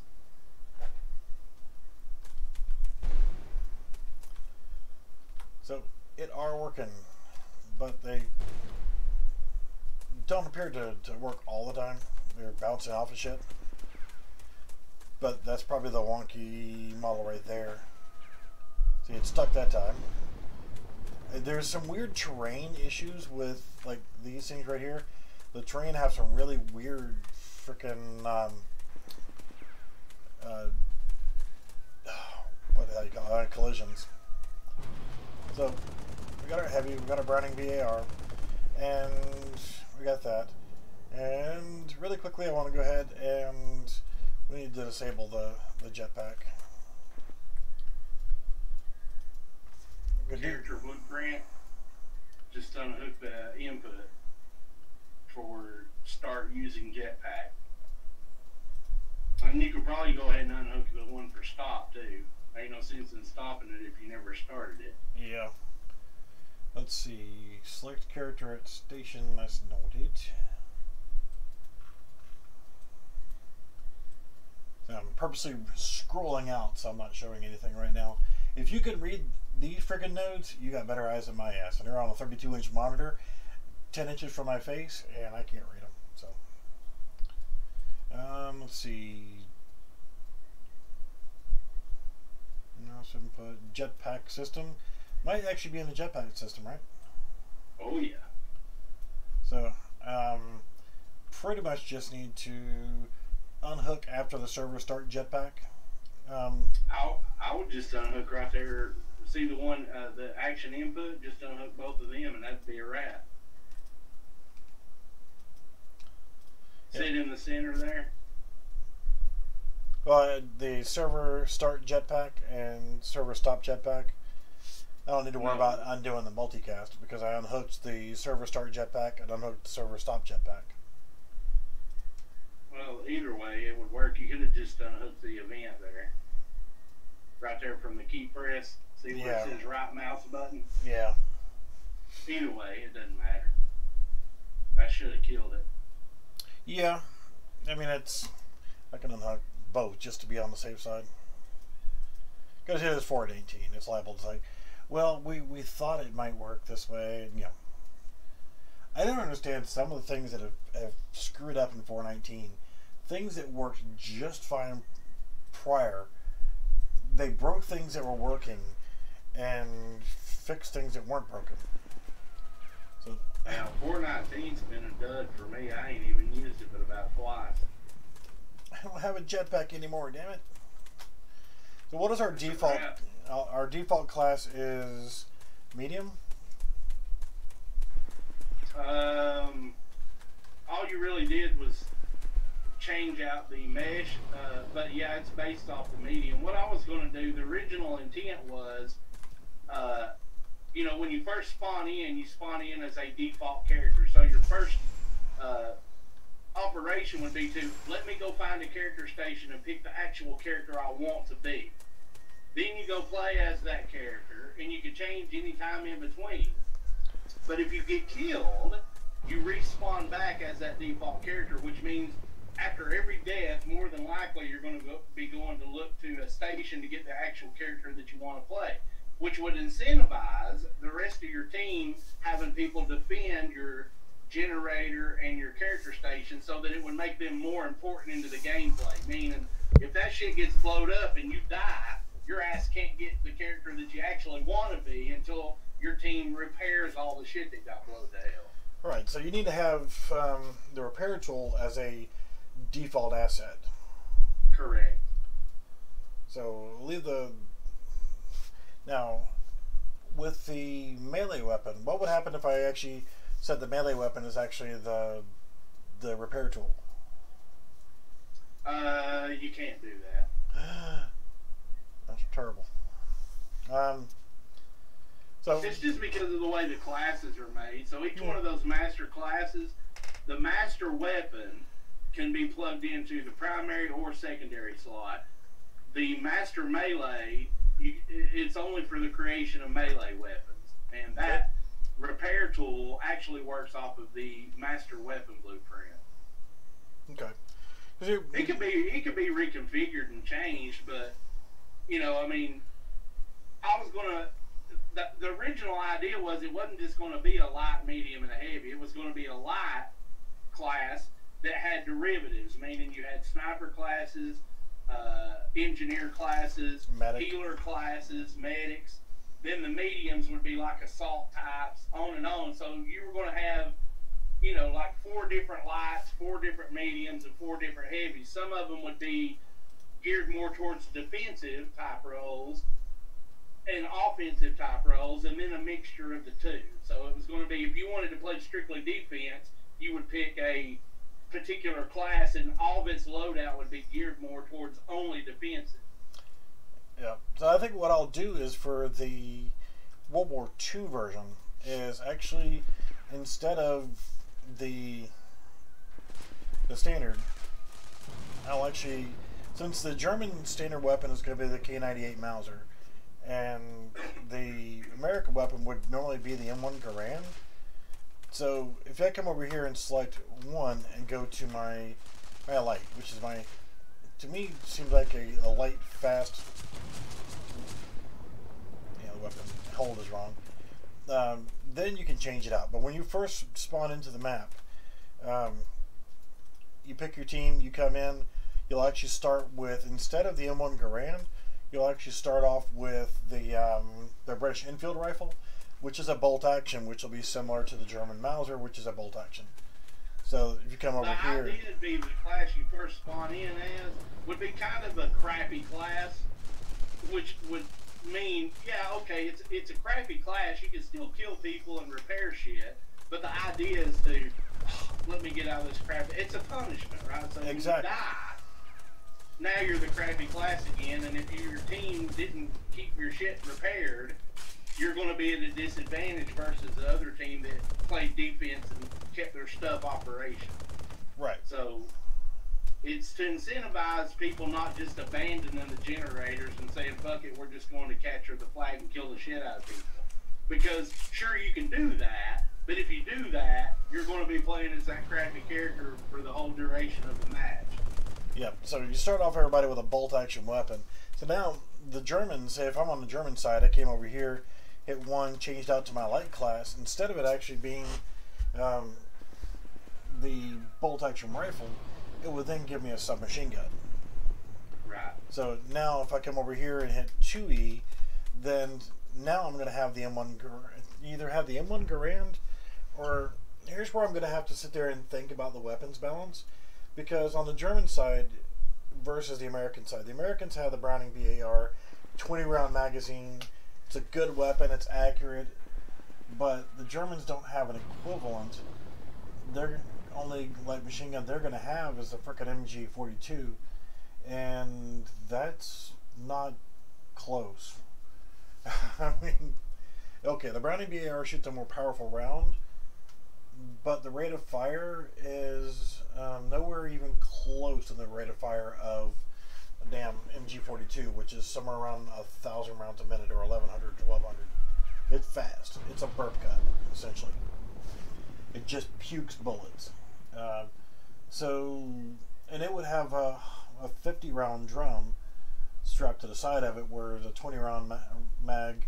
So you can either balance it off where the Browning has more knockdown power, or whatever. So yeah, the Germans have weapon-wise. So what I'm going to do is I'm going to go ahead and end the stream here, since we're at the 2-hour mark. I will finish doing the rest of the weapons, and I will balance out and try to get a good. I'm talking on the wrong side here. The microphone's on the left, and my speaker's on the right. So I'll figure out what weapons will properly balance out well, because the weapons that we do have are again, we've got the Browning BAR, which is basically a 30-06 light machine gun. You've got the M1 Garand, which is a semi-automatic 30-06. Bazooka, we're good on. We know what we're going to use it for. We got Thompson submachine gun, which is 45 ACP. Flamethrower, that one ought to be fun to play around with here. So we do have a flamethrower we can mess with. We got a British Enfield bolt action rifle. Then we're moving to some of the German stuff. We have the STG-44, which is an assault rifle. So I guess technically, where the heavy gunner on the American side has the Browning BAR, then we could technically give the STG-44, possibly, which is a assault rifle, not a light machine gun, but it will be an equivalent comparison, I guess. Like I said, I just got to sit down and think about the balance of the weapons, because, you know, submachine gun wise, the Americans get a Tommy gun and the Germans get the MP40, which it is cool that this asset pack came with a closed stock version and a open stock version. But you got also the Russian PPS H41, which is pretty badass too. So you got 3 different submachine guns you can work with. So the Americans will get the Thompson, the Germans will get the MP40. The Scout class or the Light class would have submachine guns. So the MP40 for the Germans, Thompson for the Americans. The medium class would then have, I would say, the M1 Garand for the Americans and the Mauser for the Germans, because that's the way it was. And then the heavy, I guess, would have to have the STG-44 and the Browning BAR. I guess that's what I'm going to have to work with. So, yeah, at least, you know, trying to balance out the weapons so they're functional, you know, and they work. But what I'll do is I'll go ahead and, like I said, you can always mess around with the, you know, damage rates, rate of fires, that kind of stuff. If one gets way OP, you could just slow the rate of fire down, or you could decrease the amount of damage it does, or whatever. yeah. Plenty of settings to tinker with. Had to add the muzzle in for the Bazooka. Now the thing is, what launcher animations would look good for a shoulder-fired weapon? Because with the current, if I come over here and hop to my heavy class, believe it or not, I would actually look at the standard sniper rifle animations, because that one, he holds it way up high, right? So maybe with a little minor tweaking, you could make it where the shoulder of that rocket, you know, depending on how you tilt the weapon or whatever, you could probably almost get that sniper rifle standard animation to look correct in the rocket line up on the shoulder of the character. That's the highest animation that I have, is the standard sniper rifle animations. yeah, let me standard sniper rifle. It's actually, well, this is the fire animation, but yeah, I think that's a doer. And then if you had to, you know, you could always go in there and raise it up just a pinch more by adding those keyframes or whatever. Yeah. But that's about the highest held one that I have. Sniper, was there an actual blueprint setup for a sniper yet? I don't think so. And I don't know if I even implemented the scope mechanic in this. I can't remember. I just really kind of jumbled this together to get them all into the same folder. Remember, it was all scattered out. I did that yesterday, so I haven't worked on this in quite a while, but I don't remember if I actually made it where, you know, in the mocap animation pack or whatever, you can tick a box and it'll make it have the ability to scope. I don't know if I actually even put that in here or not. If not, it's something that, you know, if I ever get anybody buying these goddamn things and make it worth the effort, I might go in here and actually work on this some. So I Yeah. don't know, but I don't. It wouldn't be hard to add it. You could look at that for reference, and it'd be done the same way, really. Yeah. So with this, this was the repair tool. Yeah, and you was talking about a flamethrower earlier. Yeah. You could probably, you would have to have a correct particle. You could probably use that beam fire mode to make it actually work kind of like a flamethrower. Yeah, that's what I was thinking.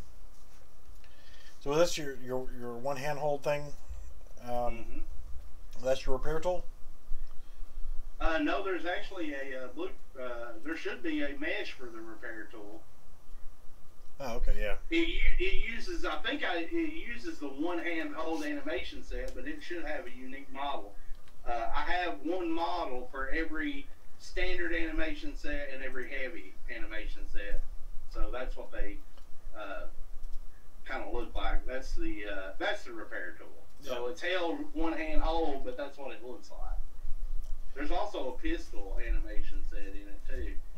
Yeah, it'd be something to look forward to. Of how hard is it to add more stuff to the character station? Add more classes. Well, it wouldn't be too bad. You can look and see how the character station works. And really, you would just, right now, it's got 3.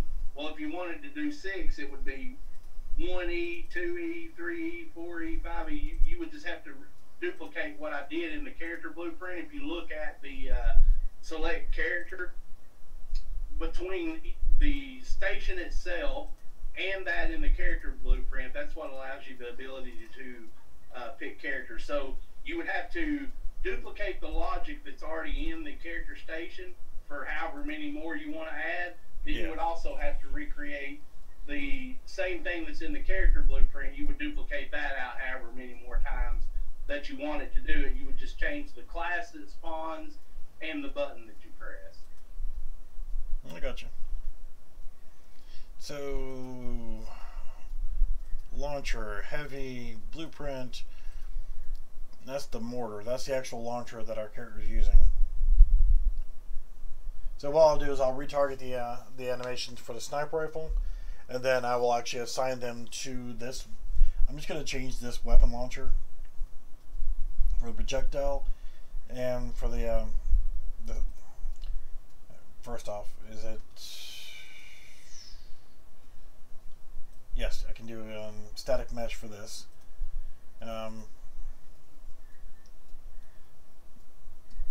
Let's see, was there one? There is no static mesh, there is no skeletal mesh, there's nothing. That's good.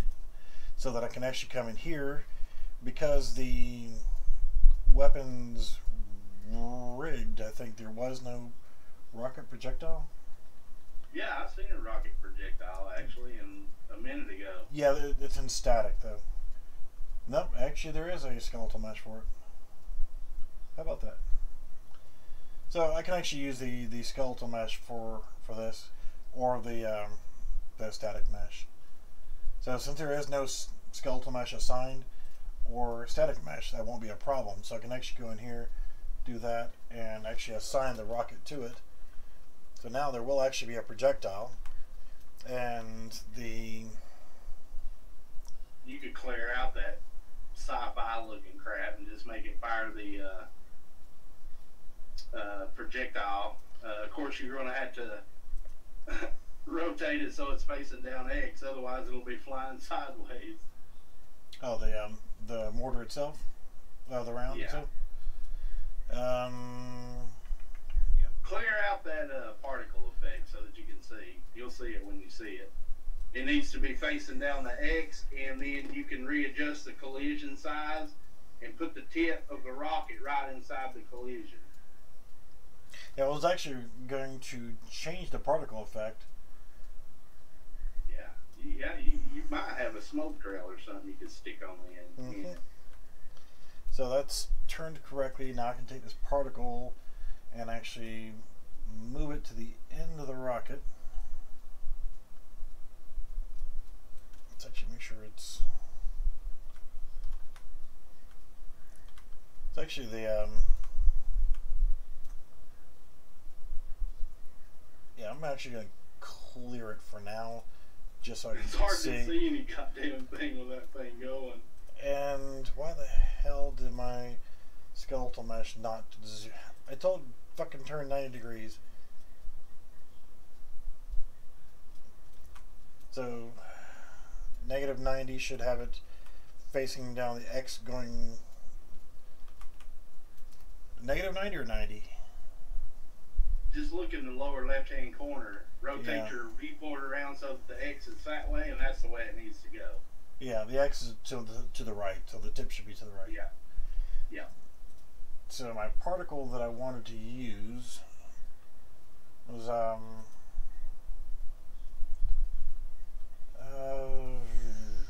where is it? There was some new ones that came in here. I got smoke.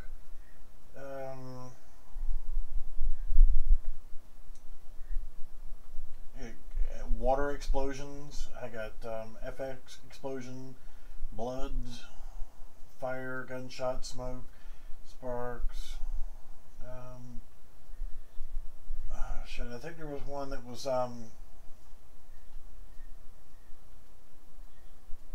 it's like a trace. Muzzle Flash. No, I don't see it. I'll figure it out later on. I'll just go ahead for now. I'll put on here the I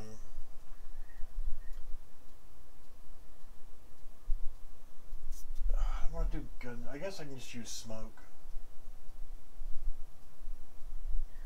That should be good enough. So let's compile and save, and that's our projectile for the launcher. That launcher actually, that mortar shoots multiple rounds, doesn't it? Yeah, you could just change the firing mode over to single fire instead of multi, and it'll just do one then. Yeah. So go single fire, full blueprint editor, you sack of shit. And we want to click on our skeletal mesh. God damn it, I hate when it does that shit. I changed the options and it doesn't keep my options anymore. The 419 has just done nothing but piss me off. Weapons rigged. We want the M3 skeletal mesh. Come back over here to that and that, and there we go. There is no auto fire anymore, so okay, there's no sound associated with it. That's fine. So we've got it set to single fire. Everything else should be nope. Muzzle, not muzzle socket. I already put a socket on there for a muzzle. Projectile, that should be fine.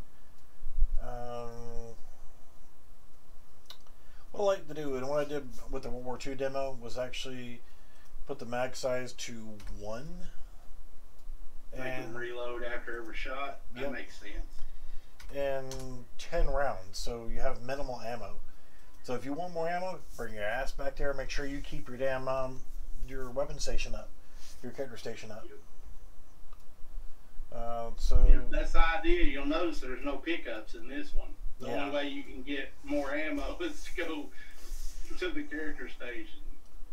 So I don't need to worry about changing the multi-fire rounds per shot, or put that back to you can leave it. It should just not use it. But yeah.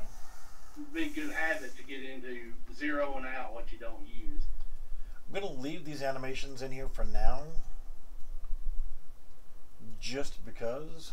Well, launcher, I haven't changed any launcher animations yet. Generic should be fine for now, though. I will fix the animations. I will get all that working. Let's just see what's what here. So now when we start off, we're coming here on our blue team. And we're going to come over here, go to 3E. We've got our Browning, take Q.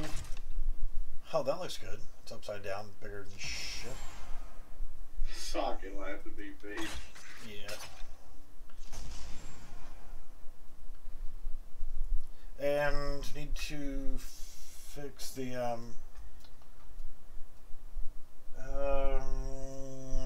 the projectile because we want it to fire a little bit flatter. So launcher hand socket. So we need to go in here and fix that. Don't need that open What anymore. you would do on that projectile probably is just set the gravity to 0, and that'll make it fire absolutely straight with no gravity pull. Yeah, I eventually like to have some gravity to it, so you need to aim up a little. Not so much worried about that for your rifles, but I will add that to the rifles as well, because I want people to have to frickin' think. Because if you're shooting at a long range, bullets aren't lasers, man, and that's why I want to go ahead and have that ability to have some drop to it. So, And you know, just so you know too, you don't technically even have to use hit scan. You know, you could actually make little tiny projectiles for your rifle so that they actually shoot projectiles out instead of just doing hit scan. yeah, I thought about that too. Velocity set to 3,000. I should be okay.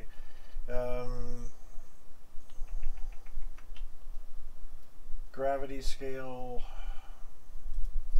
I should have put that at 0.05. Because 0 is no gravity at all. So 0.05 should really reduce the amount of drop quite a bit. And then we need to go to our character folder, our skeleton,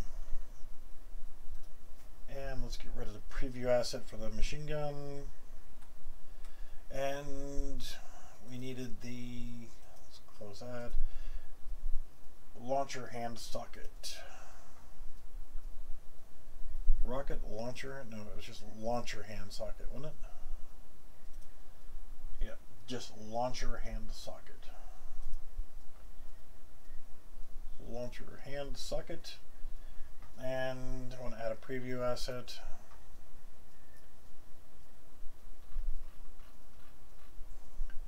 Want to mine a bazooka.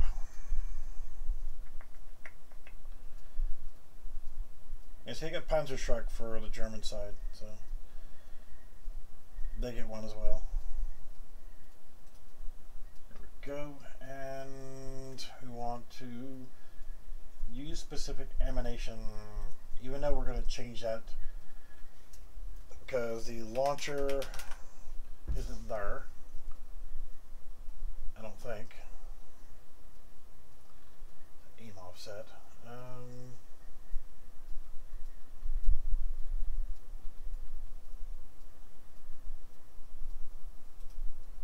That's a grenade launcher. That's actually. It would be H underscore launcher idle.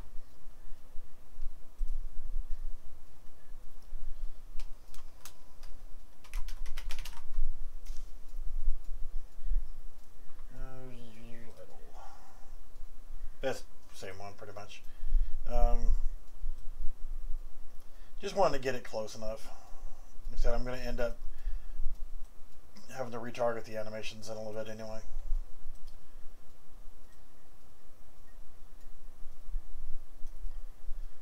And then, so for now, I just want to get them holding it so that's pretty close.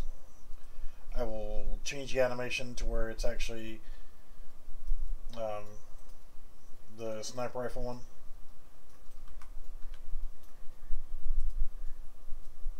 Because nobody really in their right mind is going to be shooting bazooka from the hip.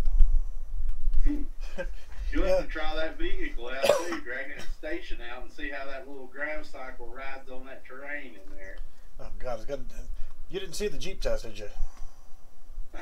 No.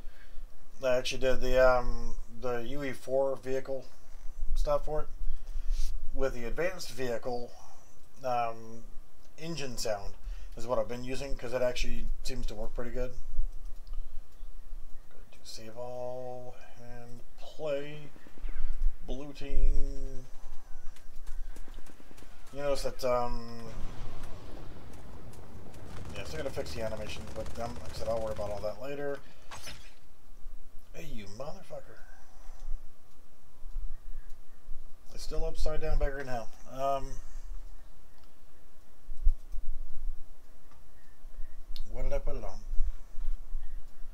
Put it on the launcher hand socket. Or I was supposed to do H launcher hand socket, you dumbass. Dude, you let me do it on the wrong one. Get rid of that. Yeah. Oh shit, yeah. No, I'd already started doing it before you even noticed which one I was working on, so I can't really blame it on you, but I'm gonna anyway, just because I'm good like that. Because the Draco, I usually blame it on his ass, and because Skippy ain't around, then I usually blame it on Skippy. Skippy needs to get his ass back around. We need Skippy. You haven't met Skippy yet, have you? No, I don't think so.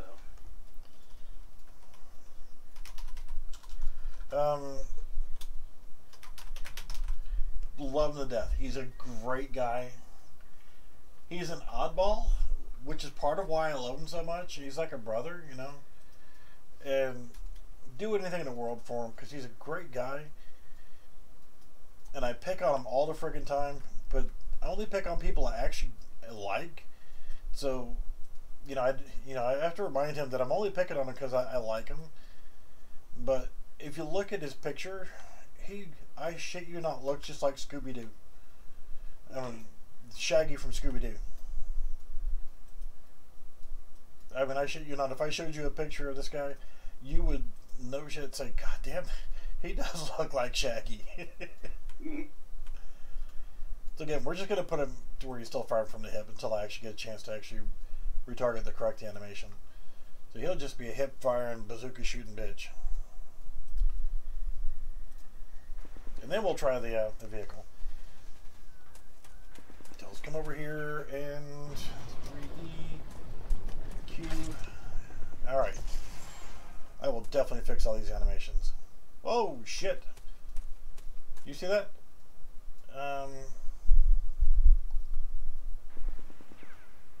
What the fuck? Am I going to shoot myself here or what? What the hell is going on with that shit? You saw that, right? I'm looking here. I'm trying to figure out what happened. Let's go ahead and reload. I haven't fixed those animations yet either. I'm going to fire the rocket, and I'm not going to touch anything. Okay? It fired, it arced, it's dropping, it's doing its thing. Okay? Now, for some reason, this has only been happening in 4.19, but whenever I set up anything with like a rocket, I'm going to move my mouse, and I'm going to move my character, move around. Nothing seems to be affecting it now, but that first shot, it's like it bounced off of something, went all the way across the friggin' map, turned around, bounced off of something else, and came back and landed right here. Your guess? What the actual hell? God damn that 419. Just some of the weirdest shit that I can't explain. Well, that's like that projectile. You remember when you were shooting and sometimes it would come from the far right? Yeah. I can't get that to happen in 418, so that's something to do with 419 too. Look, it bounced off the wall there, and that's what it is. It bounced off the bunker right there. So we're reloading. Now that thing ain't even set to bounce, so why the fuck is it doing that? Yeah, it just totally bounced off and it's flying across the map. It hit a tree. Wait a minute, maybe it is set to bounce. It's kind of cool though, because holy shit, it's gonna come back and kill me. Rode across the damn ground right there. Go into that child projectile and look and see if it is actually set to bounce. It may be, right? Because that was originally the mortar, right? And it bounced. Yeah. So that's probably what it is. It's freaking bouncing. It looks cool as shit though. And it never stops, right? So it never blows up. Oh damn. Holy shit, that's kind of weird. That kind of gives me an idea though, actually. Make a one where it shoots a rocket out and you can actually guide the rocket by holding your left mouse button down and it'll follow where the end of the trace is, right? Many years ago when Rainbow Six was still Rainbow Six, before the rest of this other Siege and other bullshit and Ghost Recon and all that came out, it was just Rainbow Six. And then there was Eagle Watch and, the early versions. Well, the first version of it, I created a mod called the Grenade Launcher mod, and all it was I took their hand grenade and I took the minimum and maximum throw strength. That was the maximum was like 100, we'll say, but I changed it to like 1,000 instead of 100. So, and set the minimum maximum to the same number, and should bounce. Let's turn that off. Okay, that should take care of it. So by setting the minimum maximum to 10 times the original amount, it simulated you were actually using a grenade launcher. Well, the side effect was it was a delayed action before it would actually explode. So what would happen is you're inside of a building and you hit this thing, it took off bouncing like a frickin' pinball. And like, well, you know, I was trying to figure out how to fix that, and we were goofing around on the map and having a good time. Next thing you know, this thing got popular because it was like that. So now you're inside of a frickin' house, you're shooting this frickin' grenade launcher, and it's bouncing around like a fucking pinball. You don't know where this grenade's gonna land. So everybody's jumping, trying to run, and hide behind doors, and oh man. Subscribe button. Well, you know, there is already a subscribe button right underneath the thing anyway. So yeah, that was just funny as hell for us to have that grenade launcher option of running around trying to dodge this grenade. So let me Did go ahead. that fix that weird bouncing issue? Yeah, I'll go ahead and I'll test that to make sure. But I wanted to go ahead and find the station. That I got so much crap open right now that I need to start closing some and actually go back and actually fix one feature at a time. Like I need to do the animations for the bazooka, get it right, and then, you know, like I said, do one thing at a time. That was a gameplay folder. Stations. Let's go with a vehicle station master. Let's put that there. Change it to blue team. On then play. Blue team. First thing I want to do is come over here. Jump on my heavy support class, and it hit the wall and blew up. Let's hit it at an angle, see what happens, and it blows up. Cool. So, Sorted that out. yeah, I thought you used E to get on here, but it just despawned. Can't get on. I'm not going to keep this in here, but yeah, it just totally despawned. But I was thinking about actually just taking this and actually modifying the animations for the Jeep and this, that, and everything else, and actually getting it in there, but it's not letting me get on. I wonder what the hell is causing that. And that's probably going to be in the character blueprints and the master and the vehicle, interactive vehicle. Driver interactive vehicle. We haven't changed the character, so that's not a problem.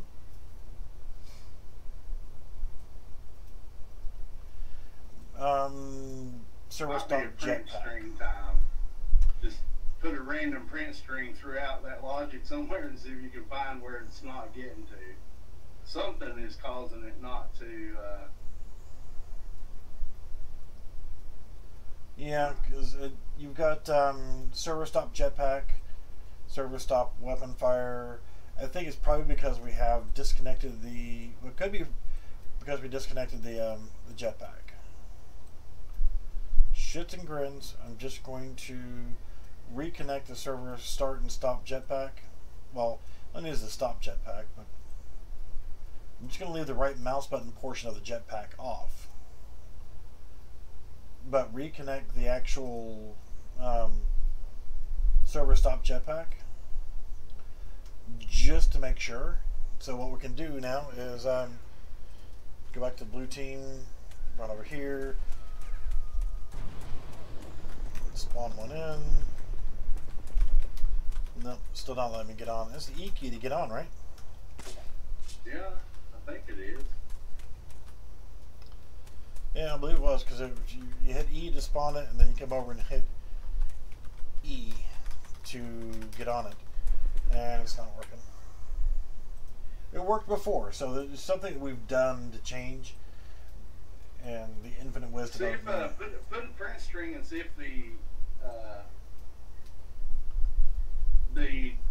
just start at the very beginning of the chain of interact with the vehicle. See if it's firing. See what does that originate from? yeah, driver interacts with vehicle. It could be. Look in the master vehicle blueprint, right? Because I think that's where it does that. Yeah, it's in the driver. It's in the vehicle blueprint. That's where the E-press should be.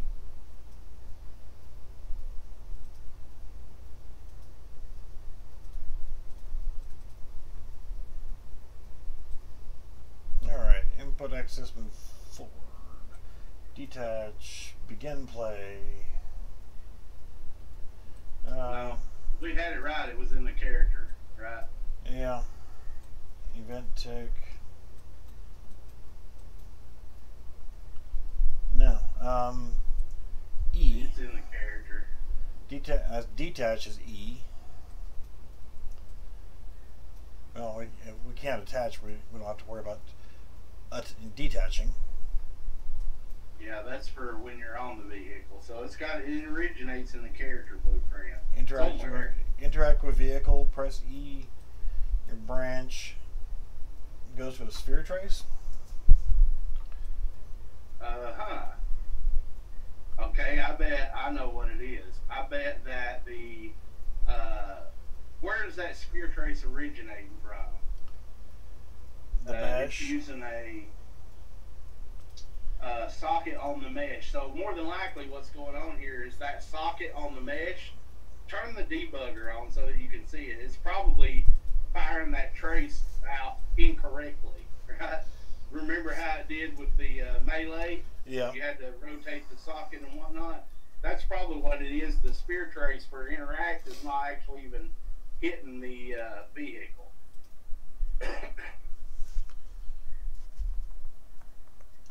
Yeah, see, I've always ever just like for interacting and stuff like that, instead of the line trace, I actually just used a box collision. You get within the proximity, you get into the box collision, then you're able to get onto the vehicle.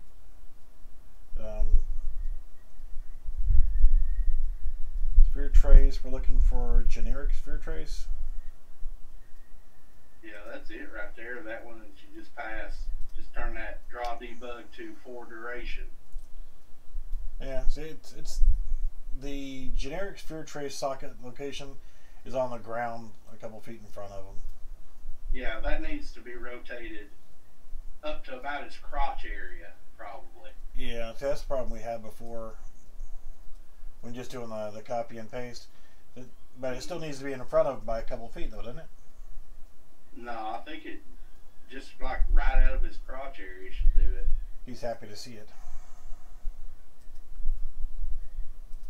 So let's You gotta move it back. There you go. Try that and see what happens.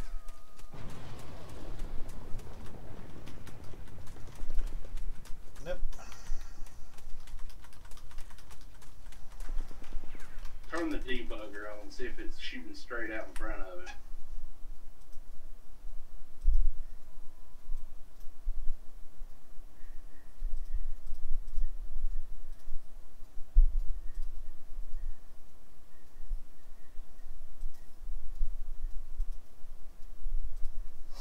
Alright, let's try that.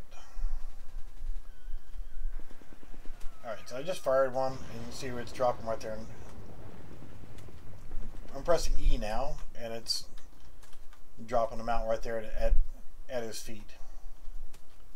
Yeah, that needs to be facing going out in front of him. So actually take the socket and rotate it 90 degrees so that it goes straight out in front of him. God damn it, turn you snapping back on, you jackass.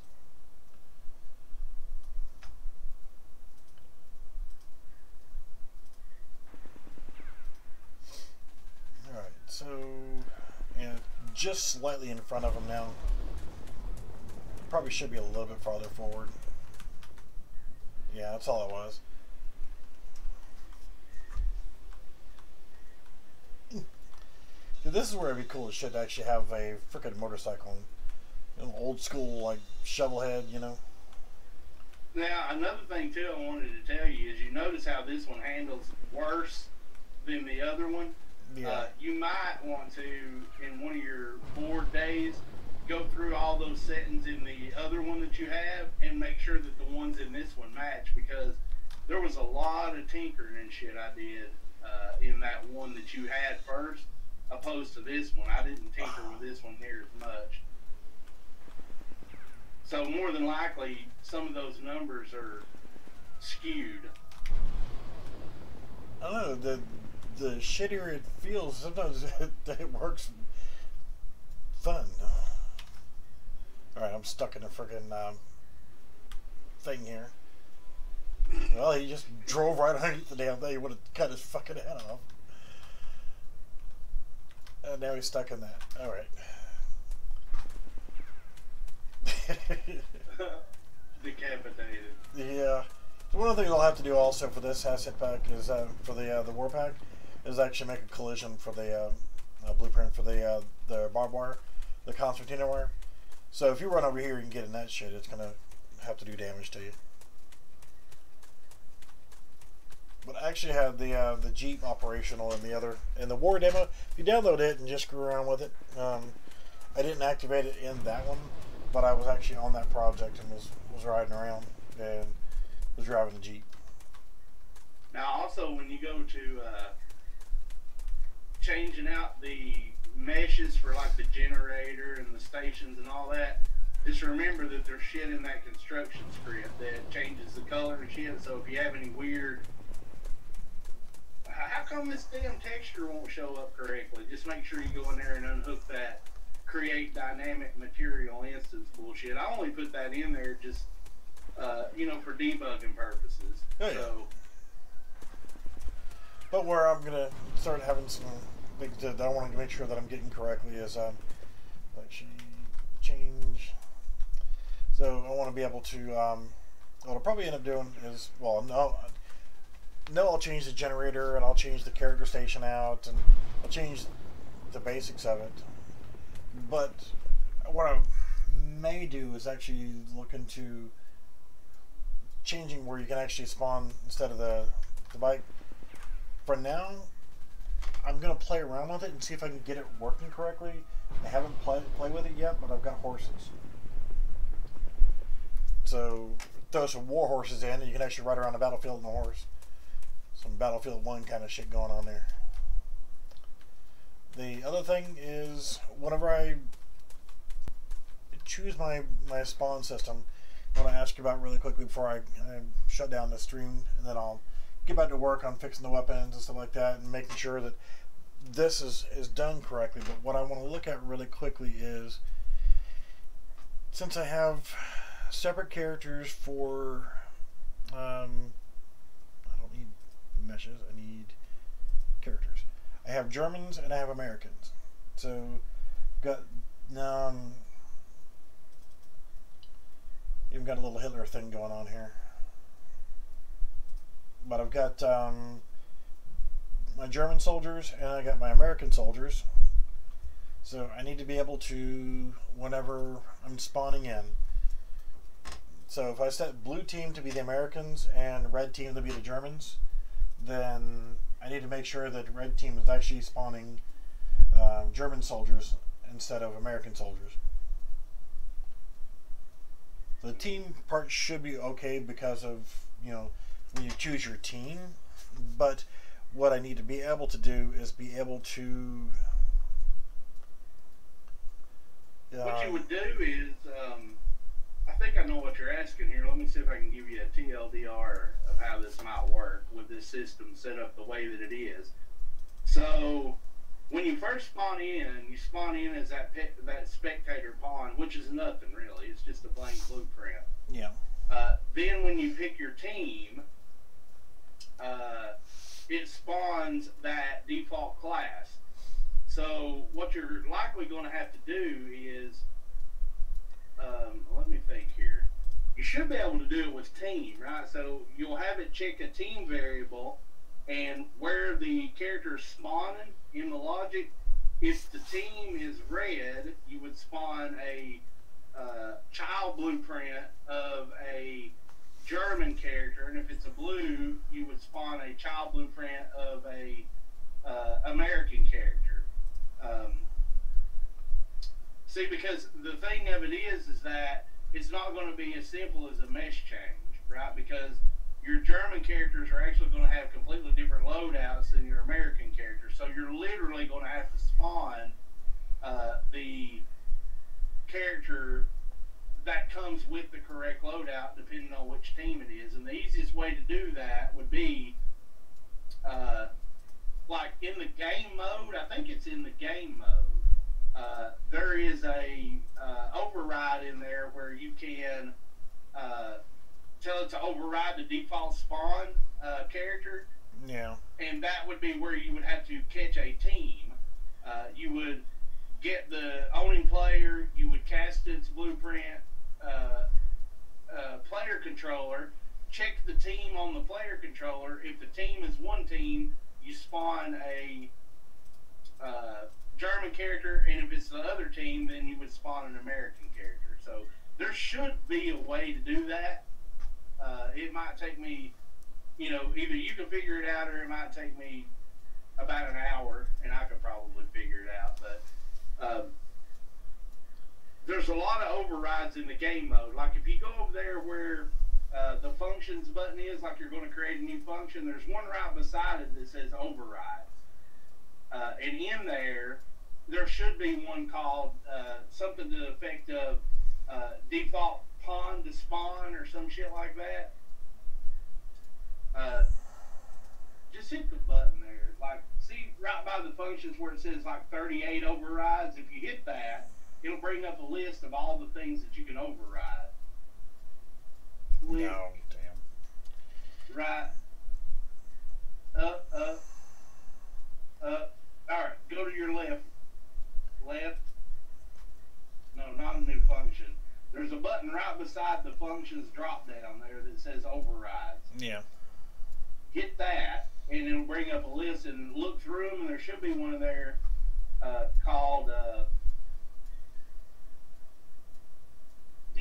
override default pawn spawn or some shit like that. Spawn default 4.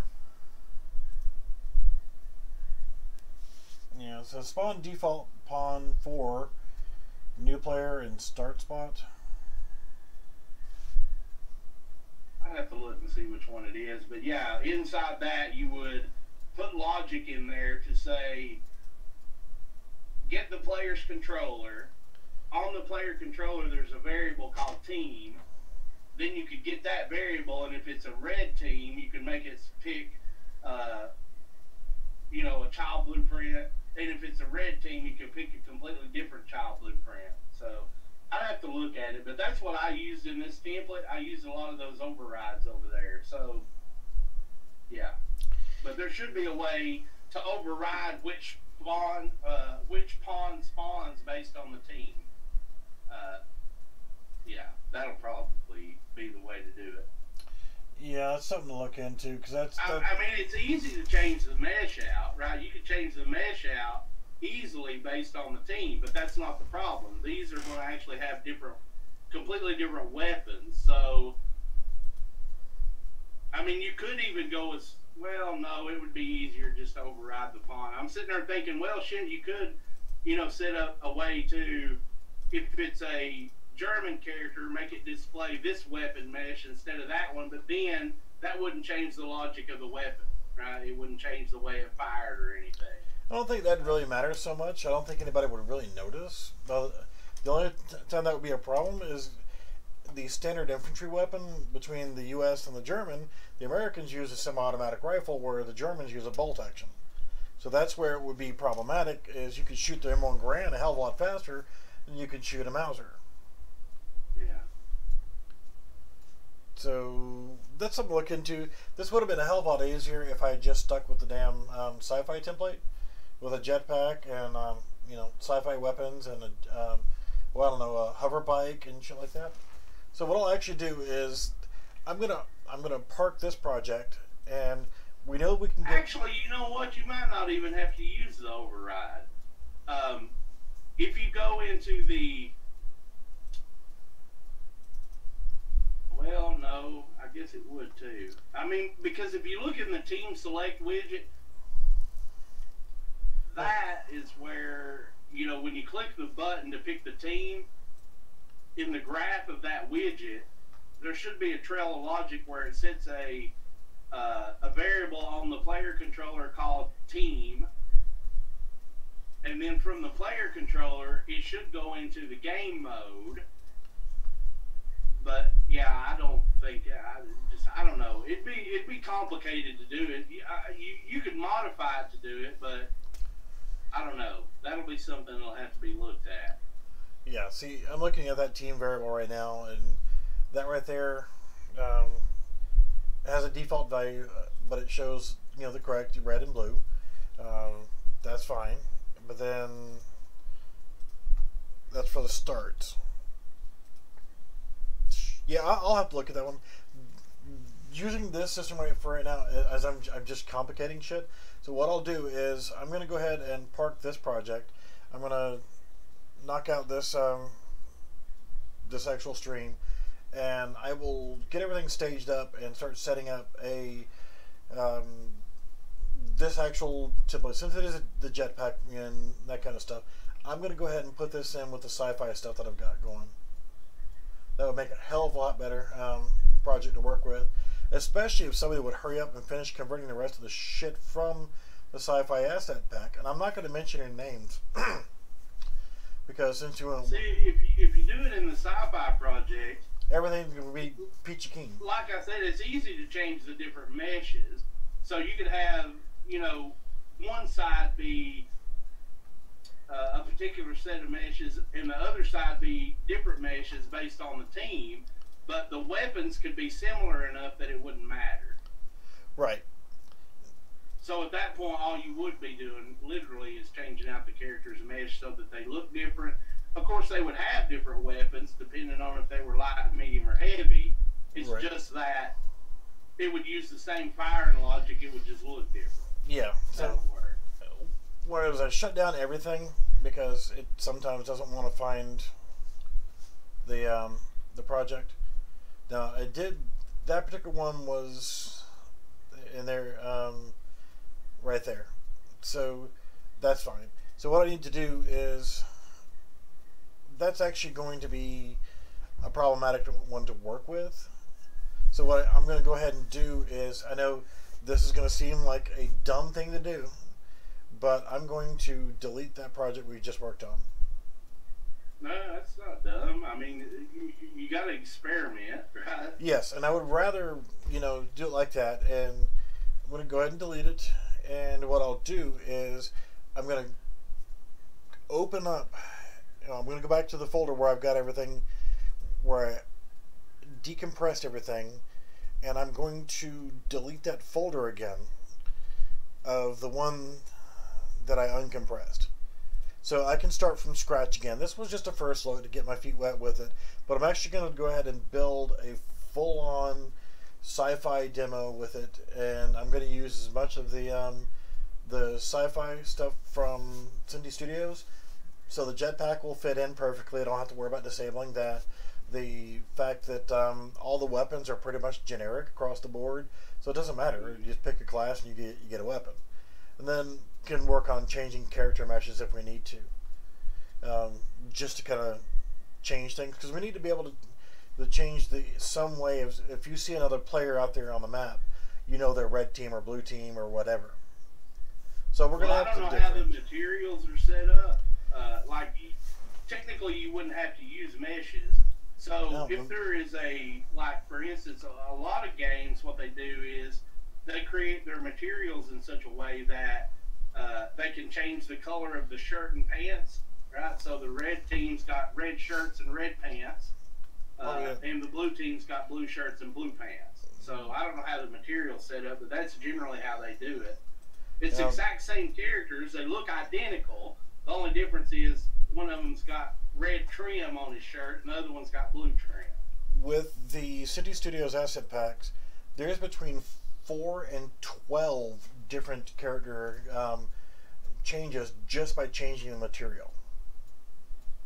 So that's not a problem. So what you could do is, similarly to how I created that dynamic material instance, if there's a material specifically for the shirt, you could create a dynamic material instance from that material on that shirt, and then you can find out what the vector parameter value is. Like in that mannequin, it's just called body color. So that might be something called shirt color. Yep. Right? And then you could just say, well, if it's a blue team, we'll change his shirt to blue, and if it's red, we'll change his shirt to red. So you just have to look at it that way, and that'd be a simple way to do it, and then you wouldn't even have to worry about having different mesh. Yeah, so it'd be a whole lot easier to work with doing it that way than complicating everything the way that I did to begin with. And what I can do is I will showcase the entire thing. You see what I'm doing is I'm reopening the original project, unmodified, unmolested, the way that it came from you. And I'm opening up this new one, and all I'm going to do is just poke my head in, look around, and then close it. So that I can then shut everything back down again, because I don't even have the Epic Launcher up. If I open the Epic Launcher up right now, Fortnite Battle Royale, eat firmly on a dick. I'm sorry, I don't like Fortnite. I'm, you know, the minority here, but... I've never even played it either. I don't care nothing about that. See, and there it is. Jetpack TPS Ultimate. That's all I wanted to see. Was it there? Now I can actually say, okay, this is lovely, and close. Now, to keep from screwing anything up, all I have to do now is right-click on it and select Clone and pick the actual location where I want it to go, and I'm going to put it in My Documents, Unreal Projects, select that folder, and I'm going to call this the cog underscore. I'm actually not going to put the cog underneath it. I'm just going to put sci-fi demo